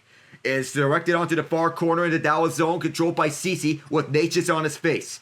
Lindell, he'll leave it up front, and skating with us is Jamie Benn. In his final year of his current deal, directs it to the far corner. Colorado tries to get this out, and they will, along the benches. Looking to send this one up. Tie up near the Dallas bench. They'll send this one back, and Ottinger comes out of his crease, places for Harley, who moves it up. Harley, oh, look out, there's a big hit by Josh Manson. And this goes towards the Dallas bench, and Harley, who is tangled up, manages to wrestle his man off the puck. Hits, directs this up front, and up in the near half boards, could not send it out. Granlund, oh, look out again! There's Josh Manson one more time as he's delivered another big hit. Tie up on Harley, and this exits out through center. Heavy hitting is in the name of the playoffs here as this goes across for Nichushkin. Holds, fires, directed wide. Manson's turning it on here as Harley directs this to Lyubushkin.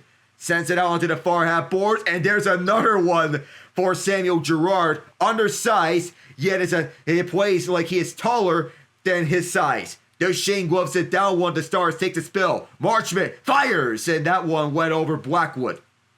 The Avalanche get this one back as they take it across the red line and dump it in. What a shift that Josh Manson has had here so far. And this is cleared out, and Marchment sends this one up. It bounced off of Sagan's stick. stays in play. Taves chased after the puck, but went too far at that. And Blackwood covers it up to his left post. And Josh Manson did his best shark impression. Rolled over Gradlin twice. First crushes him into the boards, and then gets some air to the left side. Red light off the reverse hit. He got his paycheck all in one shift. Oh, his father Dave used to play an intimidating style and was one of the most feared players in the NHL. Dave used to be an assistant coach on the Edmonton Oilers. And while Josh isn't exactly living up to Dave's reputation, he has his own style of play as a pure shutdown defenseman that can deliver pain when he's on the ice, dating back to his Anaheim years. Anaheim is usually a team that plays north-south hockey, and they can play a in-your-face style with Ryan Getzlaf, Corey Perry, Chris Pronger, and Scott Niedermayer. Manson's a byproduct of that Anaheim style. Sent up for the near half boards as it bounced off of Ben, and Colorado will clear this one out, where it's gloved down by Alex Petrovic, 28 in victory green, as it's iced. Here's the critical question while you're on the play-by-play, Alec. Where is that spark going to come from the Dallas Stars as you get the shot from Peter DeBoer there? Because I'm just wondering where it is. They're showing Mikko Rantanen now. I feel like we haven't even called his name all game. It's easy to pick him, though I would believe that the spark could come from either one of Wyatt Johnston or Rupe Hintz at this point. Or even Matt Duchene for that matter, because Mikko Rantanen, for as good solid as he is, we need to see him more often getting onto the goal mouth. Trying to go right by it's Rantanen, trying to take it himself, but Taves is cutting him off. The victory green trying to keep this in at the far half boards. Rantanen's all tied up, and the Avalanche will escape with this one. Slap this one out to center as this bounces off of McKinnon. Nathan McKinnon tried to split the defense with two defenders, and Esa Lindell and Cody Ceci were both there. Towards the left point, sent across for Taves. Taves keeps his inside for Natchez as it blows right by him. McKinnon, who's tied up by Ceci. McKinnon, also tied up again, and through the far half boards, Dallas manages to get it out. Maverick Bork sends this out, and Taves scooping up in his own zone. Sam Steele is watching defensively, trying to take a poke check, but is sent up for Brock Nelson. Nelson kicked out by Ottinger on the easy save. The Chushkin kept it in. Around for the near boards from the far side. Out through center as Dallas picks it up. It is Bach right over the head of Eric Johnson. And Sam Girard will restart it. He has Nelson to his left. Oh, and Girard takes a spill. And Mason Marchment almost had the takeaway. And they're playing it back at Colorado's own end. Johnson tied up by Sagan as it comes out towards the left point. Harley was not there on time. Ottinger will have to play this out for him, though. And the Stars will reset. Where's the firepower going to come from? That's the critical question we're going to ask as Duchene takes up the puck and feeds it right back for Harley. Long stretch pass up for Mason Marchment, who gloves it down, and now it's up for Duchene. Duchene at the far corner. Has Sagan setting up in front. Sagan can't get the shot away. It's out in front. Again, Blackwood's there, and Marchment takes another slide. Harley can't hold the zone as it goes back for Lyubushkin. Harley again has the back pedal. Lowering down is O'Connor. Harley will set things up for Sagan. Sagan gets right by for the defense. Duchene able to hold it. Duchene sets up at the top of the right circle. Drops out for Lyubushkin around Kiviranta. And that's out in front. Duchene is there. Makwood is trying to track the puck. One of the Avalanche is down as O'Connor gets back up. Duchene tried to take away this. Oh, look out. Josh Manson again. And this time, the arm is up in the air. It's going to be 6-on-5. Manson's going to be sent to the box. Yeah, he absolutely destroyed Marchment off the high stick. I was going to say, as all that chaos rolled out in front, Alec, Colorado once again has done a tremendous job. Yes, Mackenzie Blackwood's made a couple fantastic saves, but you notice, wow, what a cross-check. As they're right out in front of the net, making sure to keep the crease clean, and they've done so all game, but Marchment got destroyed. Oh my goodness. That was as nasty of a check that was. They're going to call it interference on the cross check. Which one it is, you will not be wrong either way, but they're going to call it interference. Madison assumed that Marchment had the puck. Wrong guess, sir. Absolutely, had to pay the price. Now, this is the door slightly ajar for Dallas. They must score here, Mr. Nava.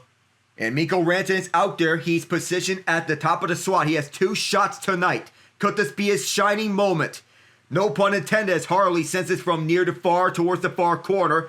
Rantanen could not get to the puck, and the Avs clear it down. No power play goals for the Stars, but on their first power play opportunity, they had 6 shots. 8 total so far between the two, and that was too far for Hintz. The Avs get another clear, and Oettinger plays out for Harley again. This is not like the Oilers' power play where they're usually comfortable double shifting the main 5 of McDavid, Draisaitl, RNH, Hyman, and Bouchard.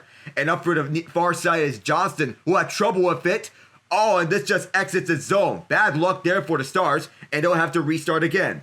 Duchesne taking it up for the near side, dropping it out for Hintz. From near to far, taking up for the far half boards. There's a tie-up as the Stars keep this inside. Wide to Duchesne, who takes it up onto the near corners, back for Rantanen. Rantanen fires this one, bouncing puck and made its way for Blackwood, who covered up on the Johnston deflection. Yeah, it was right there on the doorstep from the Rantanen shot, as you called it again. They're just happy that Josh Manson isn't on the ice right now, as he's one in the box with that Marchman hit. They close off a lot of physicality that Colorado's been able to close off, and as you see, they're getting to the passing lanes easily.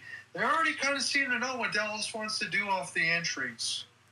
Yeah, that entry was a little auspicious on that power play. Not exactly ideal for this top unit, and Rope Hintz, who was skating off, they're getting the second unit out there with Marchment. Johnston still on towards the benches. I think this is going to be a timeout from Peter DeBoer. So it's an early timeout usage, and a curious one that DeBoer is going to use. And I think this may be a much-needed one. Yeah, and it's one that we already know, Alec. As you mentioned, the top line's going to be out there. They know how important it's going to be. It seems like Peter DeBoer's using this timeout because he knows they've got the score here. Up against an Avalanche penalty kill that got better down the stretch. The fact that they are 12th on the PK numbers deceives people. That they actually were the second-ranked penalty kill ever since they acquired Scott Wedgwood. And that played out numbers for them, in which the penalty kill has much improved. Even better with Blackwood in the net. Yes, it has been, and we'll see how it continues to go as I'm resetting my feed, so hopefully I haven't lost you yet. At the left circle, Hintz loses the draw. It gets backed up towards the near corner, and the Avs send it down the distance. And Oettinger places out behind his crease. It'll be scooped up by Harley. Game 1 of the Stanley Cup playoffs between the Avalanche and the Stars. In this Western Conference quarterfinal series, Colorado leads 2-0. Alec Nava, John Ott.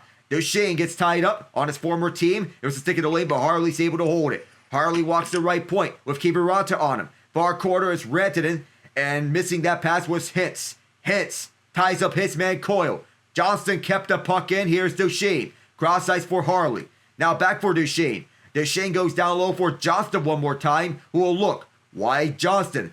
One-timer Duchesne.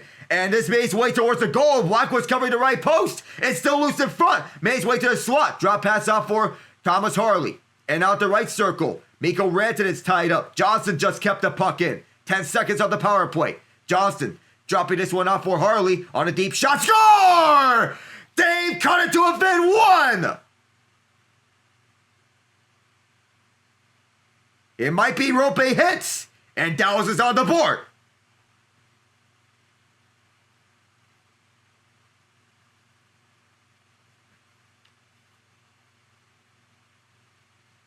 If Duchesne gets stuck onto the outside, well, I think we're having technical issues. As Duchesne gets stuck onto the outside of the post, if Mikko Rantanen getting tied up in front, there might be a deflection as Rope Hintz was right in front with Thomas Harley taking the initial shot, and Hintz was there at the net front. Rantanen was at the side of the net to set things up, and it's within 1 for the Stars. Colorado wants to counter here as it's sent in deep. Arm is up in the air. Icing is the call. The power play gives Dallas a breather. And Peter DeBoer, happy about that timeout. That was what he needed it to be. As there was a deflection from the side of the crease or maybe right out in front. Blackwood lost his stick as well in the midst of that chaos. So far, it's Hintz credit with the goal. Avalanche take this off the faceoff. 7 minutes gone here in this third period. Stars are within 1. Cross ice pass in front. And Oettinger made a crucial stop there Battle for it at the near half boards. Ottinger way out of the crease. It's directed at the near corner. And the Stars clear it out. Oh my goodness. Icing is called, but Ottinger saved. But Ottinger had his bacon saved right in front of him. And Mikko Rantanen was right there on the doorstep, right on Rope hits.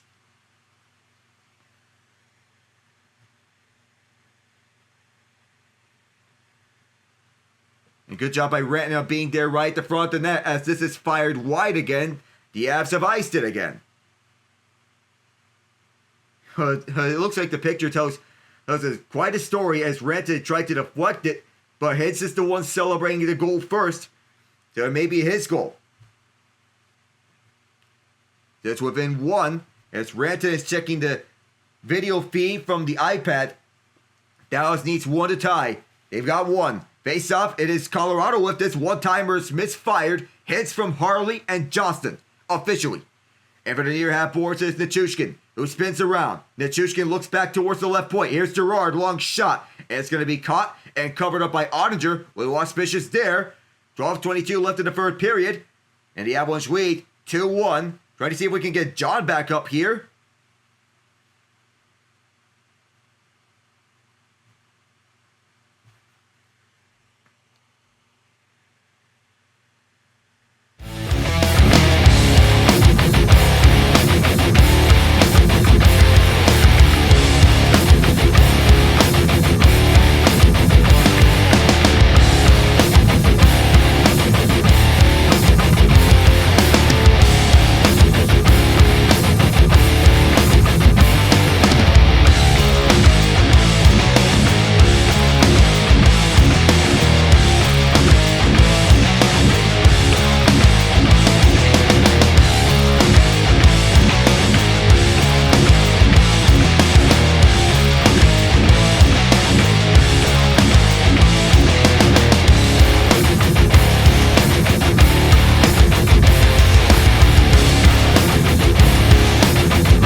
It is 2-1 Avalanche. We're trying to see if we can get John Ott back here. Well, he left this space momentarily, but so far, it's 2-1 Colorado. And for the time being, I'll be taking you throughout this third period. In the meantime, we can get John back here. Matt Duchene, 31 points in 51 career playoff games, 12 goals, 19 assists. Has a double overtime winner for the Dallas Stars to end his former team's season, the Colorado Avalanche. 7 straight Game 1 losses for the Stars, the longest active streak by any team. We'll see if that ends here. Long shot from Nelson was patted away by Ottinger. Nelson tried to get it back, a tie-up on Oscar Bach, and out in the far corner, Lyubushkin tried to tie up his man. Bounced up, and it goes towards the left point, now at the right point, where it's Manson holding on to it. Manson around from near to far, and for the far half boards, this is a slight tangle up as the Stars want to clear this one down, which they will. It's scooped up by the Avs, and Manson sends it towards center ice with Nichushkin. Bouncing puck is settled down by Colorado with Nelson there at the far half boards. Some tie-ups there. Maverick Bork tried to clear it out, couldn't do so. And here's Erik Johnson. Tried to get that one inside. And to get John back up on here at the far quarter. A slight twisted turn with the Avalanche. Trying to make this a 2-goal game again as this was slightly deflected. And still loose in front as the Avs tried to get another shot through. Still held in by Erik Johnson near quarter. Bouncing up and around several times as Colorado. Johnson waits patiently, sends this one across, and Ottinger covers up. Loose stick, and there's a commotion. Some punches being thrown here. Nobody's gloves have come off.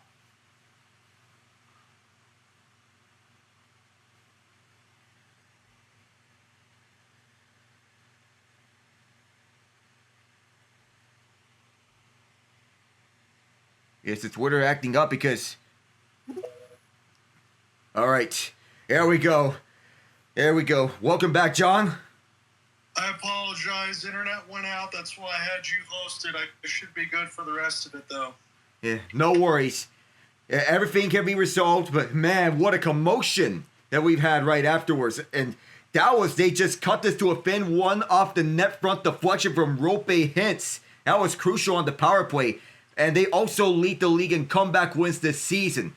Well, not actually leading the league. 21 comeback wins. That's 6 in the NHL. I misspoke there. My apologies. And here is Cale Makar. Cohen drag. That was airmailed everything. And Dallas wants to go back here, but that puck is too far for them. And the Avs will scoop it up as it's Makar. Makar restarts and sends it for center ice as it's dropped back all the way to him. And for the near half boards, they just spins and turns. This goes past Ottinger. No, he catches it onto his goal stick. 10:30 to go. Sent up for the far half boards. And it's sent down by Dallas. How about you take it away here, John? So it looks like Rope Hintz, indeed, as I come back in, got the power play goal from Josh Manson that they really needed. The shot board now sits at 21 apiece, and Dallas has something that they really want to try to get within one. Here's an opportunity off the spin and turn, slows up, shot save, Blackwood, chance at the net, and this is now taken away by Charlie Coyle. Good pass ahead as the Avalanche should erase this one back down the ice. More body contact. Manson back down there. He's been a bowling ball. Knocks down Rantanen. This is off the spin and turn. The leave in behind the net of Jake Ottinger. Crisscross opportunity. Lapping behind the net now. Turnaround chance. This gets deflected of Jake Ottinger. And now this puck is picked up by Dallas. All of a sudden now they're within one. He got the lead on the shot board to Shane. Want to take his change. He'll finally do so now as it just gets flipped back down. Ice. What a game that we've had. I'm glad that Alex been able to stick through as I inadvertently had some problems. Shouldn't have for the rest of the way, though. Unless maybe this goes into OT. This will be right into the breadbasket of Mackenzie Blackwood. I'll hold on. Oh, if this goes to OT, then we have the theatrics turned up a ton. But Dallas has the big offer streak that they have to overcome because they've lost 7 consecutive series opening games, 5 of them in overtime, most recently at the hands of the Edmonton Oilers, who they lost to in a bitter 6-game series against them. That game 6 in which they fired 35 times but get goalied by Stuart Skinner. And the Oilers shot just 10 times on Jake Ottinger, scoring twice. Yeah, it's crazy the way that worked on that side of the series. I'm looking at another NBA final that had just finished. The road team finally wins the game today. The Minnesota Timberwolves trounced the Lakers 117-95. Luka Doncic had 37. LeBron only with 19 on 8 of 18.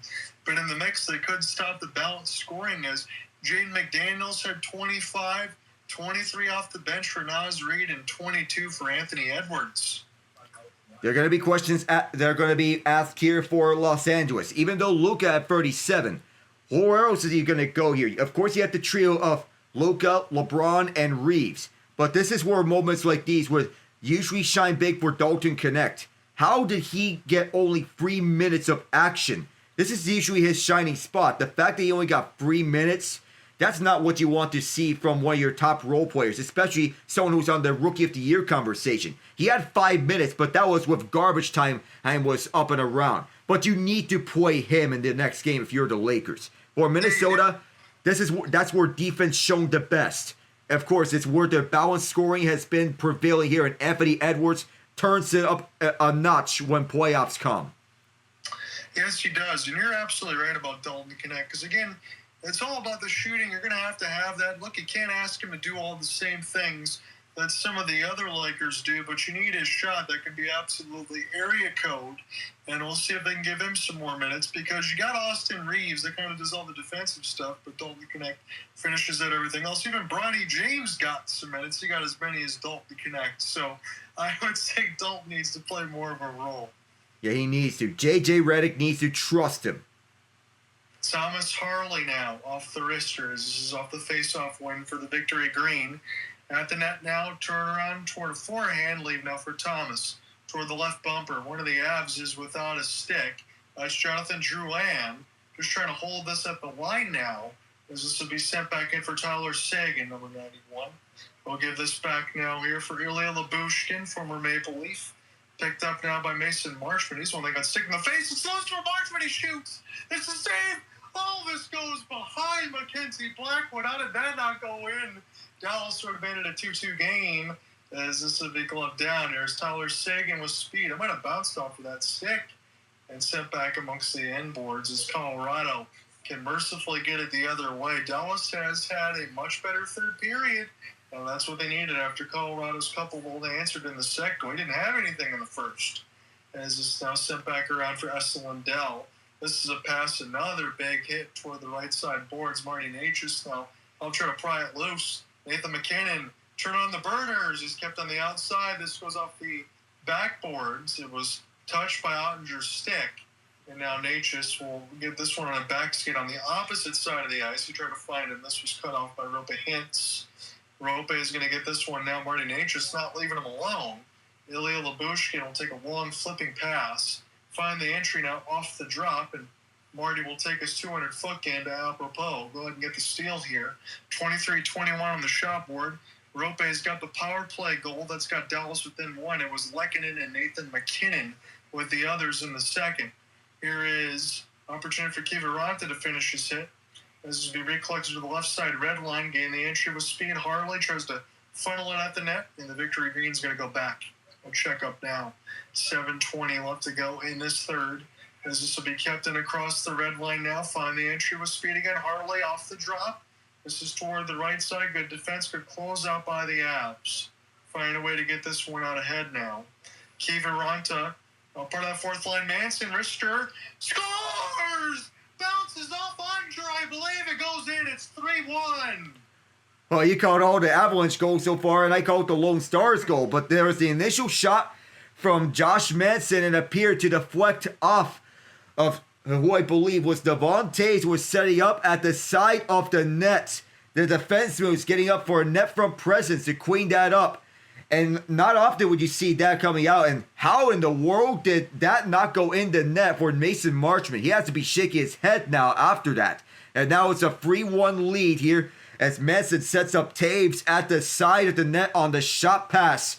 And although Manson was initially faking like he was going to shoot the net, that was a little tough to tell as the wrister was towards Toews, who deflects this one inside. Easy tap-in goal for him. Here's my golden question, Alec. I know you're going to agree with this. How does the Dallas defense let Devon Toews, the offensive defenseman, get all the way unchecked right at the net? That's inexcusable. Yeah, has no chance for Ottinger to make the save.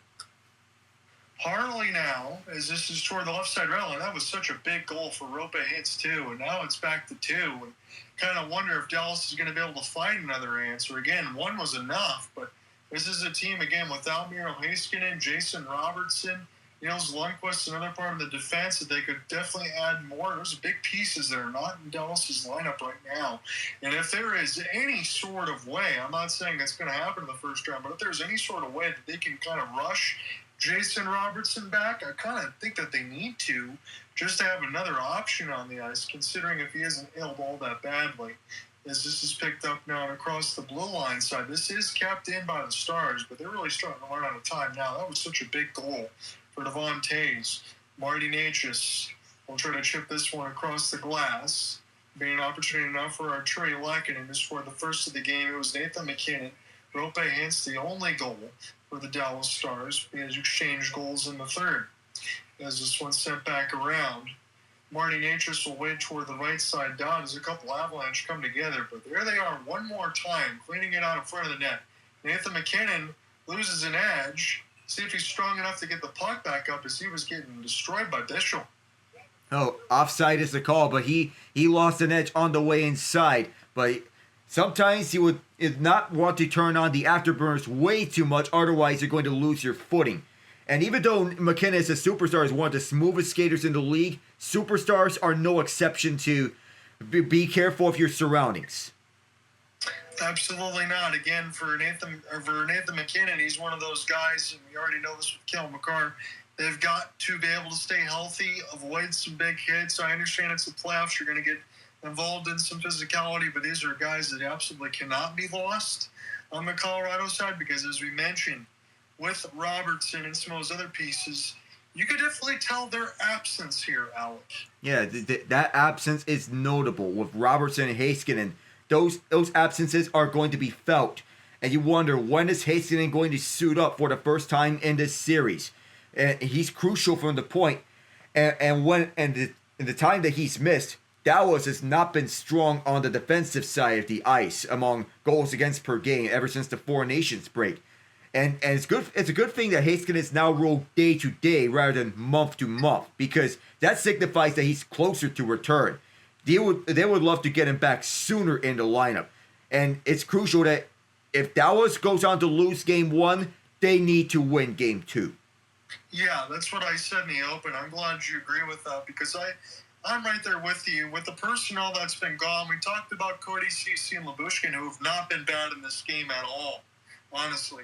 But you put all that more pressure on their plate to be top four defensemen, and you also have to make sure with some of these other guys that are out, you need scoring done by committee. Again, you already have the most pressure you possibly could have on Rope Hansen, Matt Duchene. They really can't do much more. And again, I hate to say it this way, but I have to. Mikko Rantanen has got to play a much bigger role. He has to. He's mostly been invisible on the ice when he has played, and has not been looking like the presence that he is in Colorado. You brought him in for goal scoring. Well, where's the goal scoring? You need to see more of that if you're Dallas. You need to see more goal scoring from your big trade deadline acquisition. Yeah, because he's one of those guys. Again, it really showcases how good Nathan MacKinnon is and Kel McCarr to make it that much easier. But Mikko Rantanen's mainstay is scoring goals. And when he's not doing that, what is he bringing? I know it's a lot to say in this Game 1, and I'm not trying to throw him under the bus because I'm definitely not doing that. But this is Dallas and Colorado. You've got to be able to score goals for the Dallas Stars, or you're not going to beat the Avalanche. It's pretty simple. Yeah, simple as that. So here's an opportunity, 5:10 left to go in the third. Again, it's a long series. It's a 7-gamer, but you kind of figure that the Avalanche, considering the way that Dallas has been beat up and the way that they ended the season, they might drop Game 1, but they've really got to win Game 2 in the next few days. This is sent back around the end boards from Mikael Granlund. This will be intercepted now by the Avs. Try to turn on the burners, try to make sure they don't do anything careless at this point, as it feels like they have this game in the driver's seat. With 4:40 left to go in the third. John, they're with you alongside Alec Nava. I should be good for the rest of this one, unless it goes to OT. Might have an issue with the internet. I don't think I will. It's been spotty at times. But Harley now will pick this one up, number 55, as he gains the left side red line. This will be flipped in now. Picked up for the Avalanche for a moment. Marty Natchez, good work to get to it. We'll chip this one down the ice. Try to get a hybrid ice. He's not going to win it, though. Stars get there first. If you're Dallas, you need to score fast. And you want to wonder, where is Rantanen? Where's the goal scoring from him? Where's the goal scoring from everyone in general? Yeah, and again, I hate to say it that way because it's the second seed and the Dallas Stars. They've had a tremendous season. But just like Edmonton and LA, I think this Dallas-Colorado series was circled on the calendar for quite a long time. We had a feeling these two were going to meet again. Yeah, there was the general consensus ever since Winnipeg was running away with the Central Division. Rode that hot start, winning 15 or 16, and they never looked back. Dallas, on the other hand, they were coming in hot after the trade deadline. But those underlying statistics show a very different story from them, in which they were ranking among the leaders in goals against per game and shot chances against per game ever since Heiskanen went down. That's their glue to the defense. Yeah, it is. And again, for Dallas on the other side, I think for me it was too many penalties against Colorado today. A couple of those, I know it looks like you got 3 on the board against Ottinger, and they do. But one of those was a backdoor. He's not going to be able to do anything about it. The other one's a knuckle puck and then a matrix move. Great diving play with the glove hand for Colorado to get that out. That was excellent work for Lehkonen as this goes back the other way. What can't he do? My goodness. As this is picked up now across the red line side. He's slowed down now. Kel McCarr gets an opportunity with 3:35 left to go in the third. Shot board's 22-24, but I really do feel like Colorado. I know Mackenzie Blackwood has had some of those great saves in the first, but it just feels like Colorado's been in control for the most part in this game. Jake Ottinger is going to leave the goal crease. The old empty net pull at 3:15. Here's a chance at the net. Harley was trying to get there, but Colorado's back check knocks it away. Here's a pickup now. Drouin trying to get this across the wall. For Nathan McKinnon, that's your ball game. He scores. Yeah, that's all she wrote as he puts this one away and possibly hands Dallas their 8th straight Game 1 loss, as unbelievable as this sounds. And this wasn't even a 1-goal game. Dallas kept it close for the moment, but the fact of the matter is that you can only play for fire with too long, and eventually you'll get burned by it.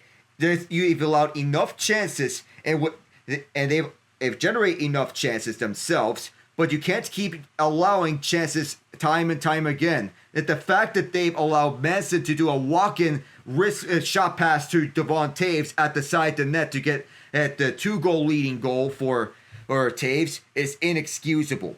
And that Dallas has put themselves in a precarious spot. Penalties have killed the Stars, as much as it is to say this. Even for them going to the power play, you have to stay disciplined. Yeah, you do. Oh my goodness! Right out in front, they do it again!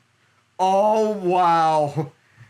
Spoke it right into existence, and to put even more salt onto the wound, it's Charlie Coyle right at the net front, unwatched, walking all alone. That's a goal you cannot give up if you're Dallas. Jake Ottinger has been hung out to dry, Alec. Yeah, he has been, and of course, and even for everything, and the fact of the matter being in Dallas being killed by penalties, there was a turnaround chance for Parker Kelly, but that was towards the side of the boards, and that leaves the rebound for Coyle, and that's all she wrote. Charlie Coyle, Jack Drury, their team up. That was a nasty pass for Jack Drury to get wide open for Charlie Coyle. It's a 5-1 ball game. And I understand that this scoreline looks a lot more lopsided than it was, but this also brings into existence exactly what Alec and I have talked about. There is the potential for both of these offenses to wake up, and this is the nightmare scenario for Dallas. Yes, it's one game. Yes, you can reverse your fortunes the next few nights, evening up the series at a game apiece. It's definitely possible. But if Dallas does not do that, and they go down 2-0 against the Avalanche, you could essentially write this series over. Yeah, you could, because no Robertson is going to not do any favors for the Stars. They sorely missed him, and the fact that he wasn't rested in Game 82, you want to wonder, is Peter DeBoer going to regret that decision? You believe that with Dallas having no offensive attack outside of Marchment, Duchesne, if this goal scoring doesn't show up, then the decision to not rest their starters in Game 82 is a decision that DeBoer is going to regret. Yeah, and I know it sounds like a lot in between from what Alec and I are talking about, but we're not sugarcoating anything. This is what we knew going into this series between these two teams. Make no bones about it, Dallas is a very good hockey team, but so is Colorado. They made all these moves for a reason.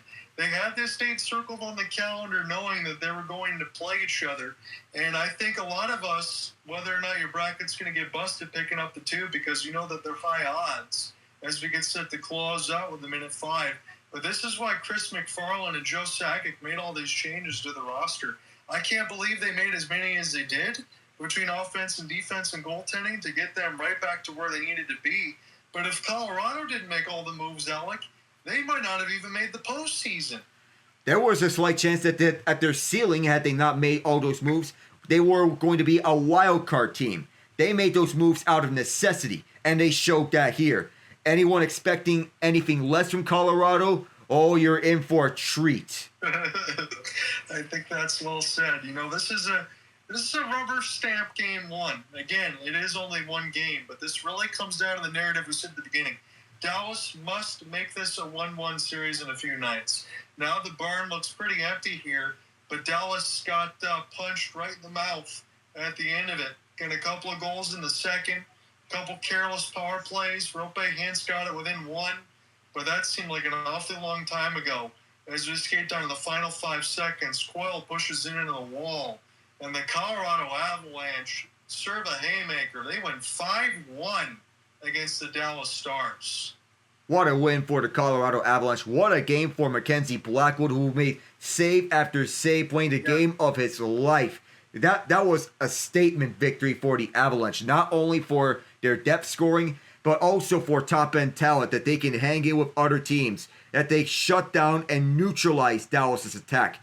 They had some thoughts in their mind after last year, and with the saga around Mikko Rantanen. They want to vent some frustrations out of their chests, and they did so here to hand Dallas their 8th straight Game 1 loss. 2 goals and an assist for Nathan McKinnon, 23 out of 24 for Mackenzie Blackwood. But we can punch that button as much as you want for losing Game 1. Yeah, you might have come back against the Vegas Golden Knights, have some of that stuff. Sometimes it works, sometimes it doesn't for Dallas. Hell, it's been a long time ago since the Anton Hudobin run that they made the Cup final and lost to the Lightning. But this is a Stars team, again, that has a lot of promise, but there's a lot of answers that they got to find. And as unfair as it might be, you signed Mikko Rantanen for a reason. He's got to show a pulse because, honestly, Alec, I mentioned, maybe I called his name 2 or 3 times, but I didn't see him do much of anything today. No, he didn't. He was a non-factor on the ice. He was the guy that Colorado keyed in on. They wanted to take his impact away, and they did so here. He was limited to just 1 assist in the only regular season game in which he was a member of the Dallas Stars when these two teams faced. The only assist that he was the only point that he's gone to the score sheet, and they erased his impact. Probably would have got a tip-in goal had it not been for Rope Hintz.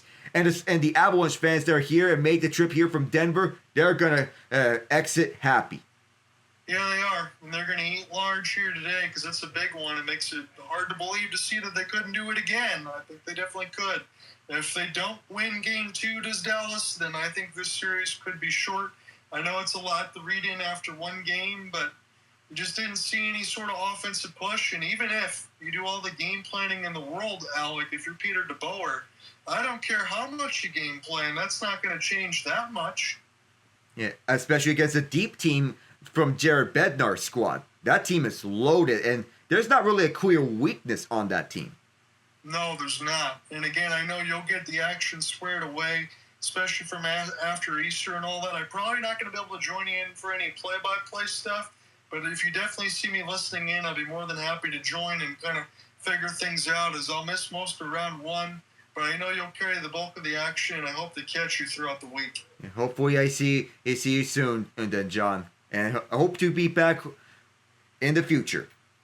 Yeah, we definitely will be as this goes along. You have a good night, my friend, a good Easter. Yeah, you too, John.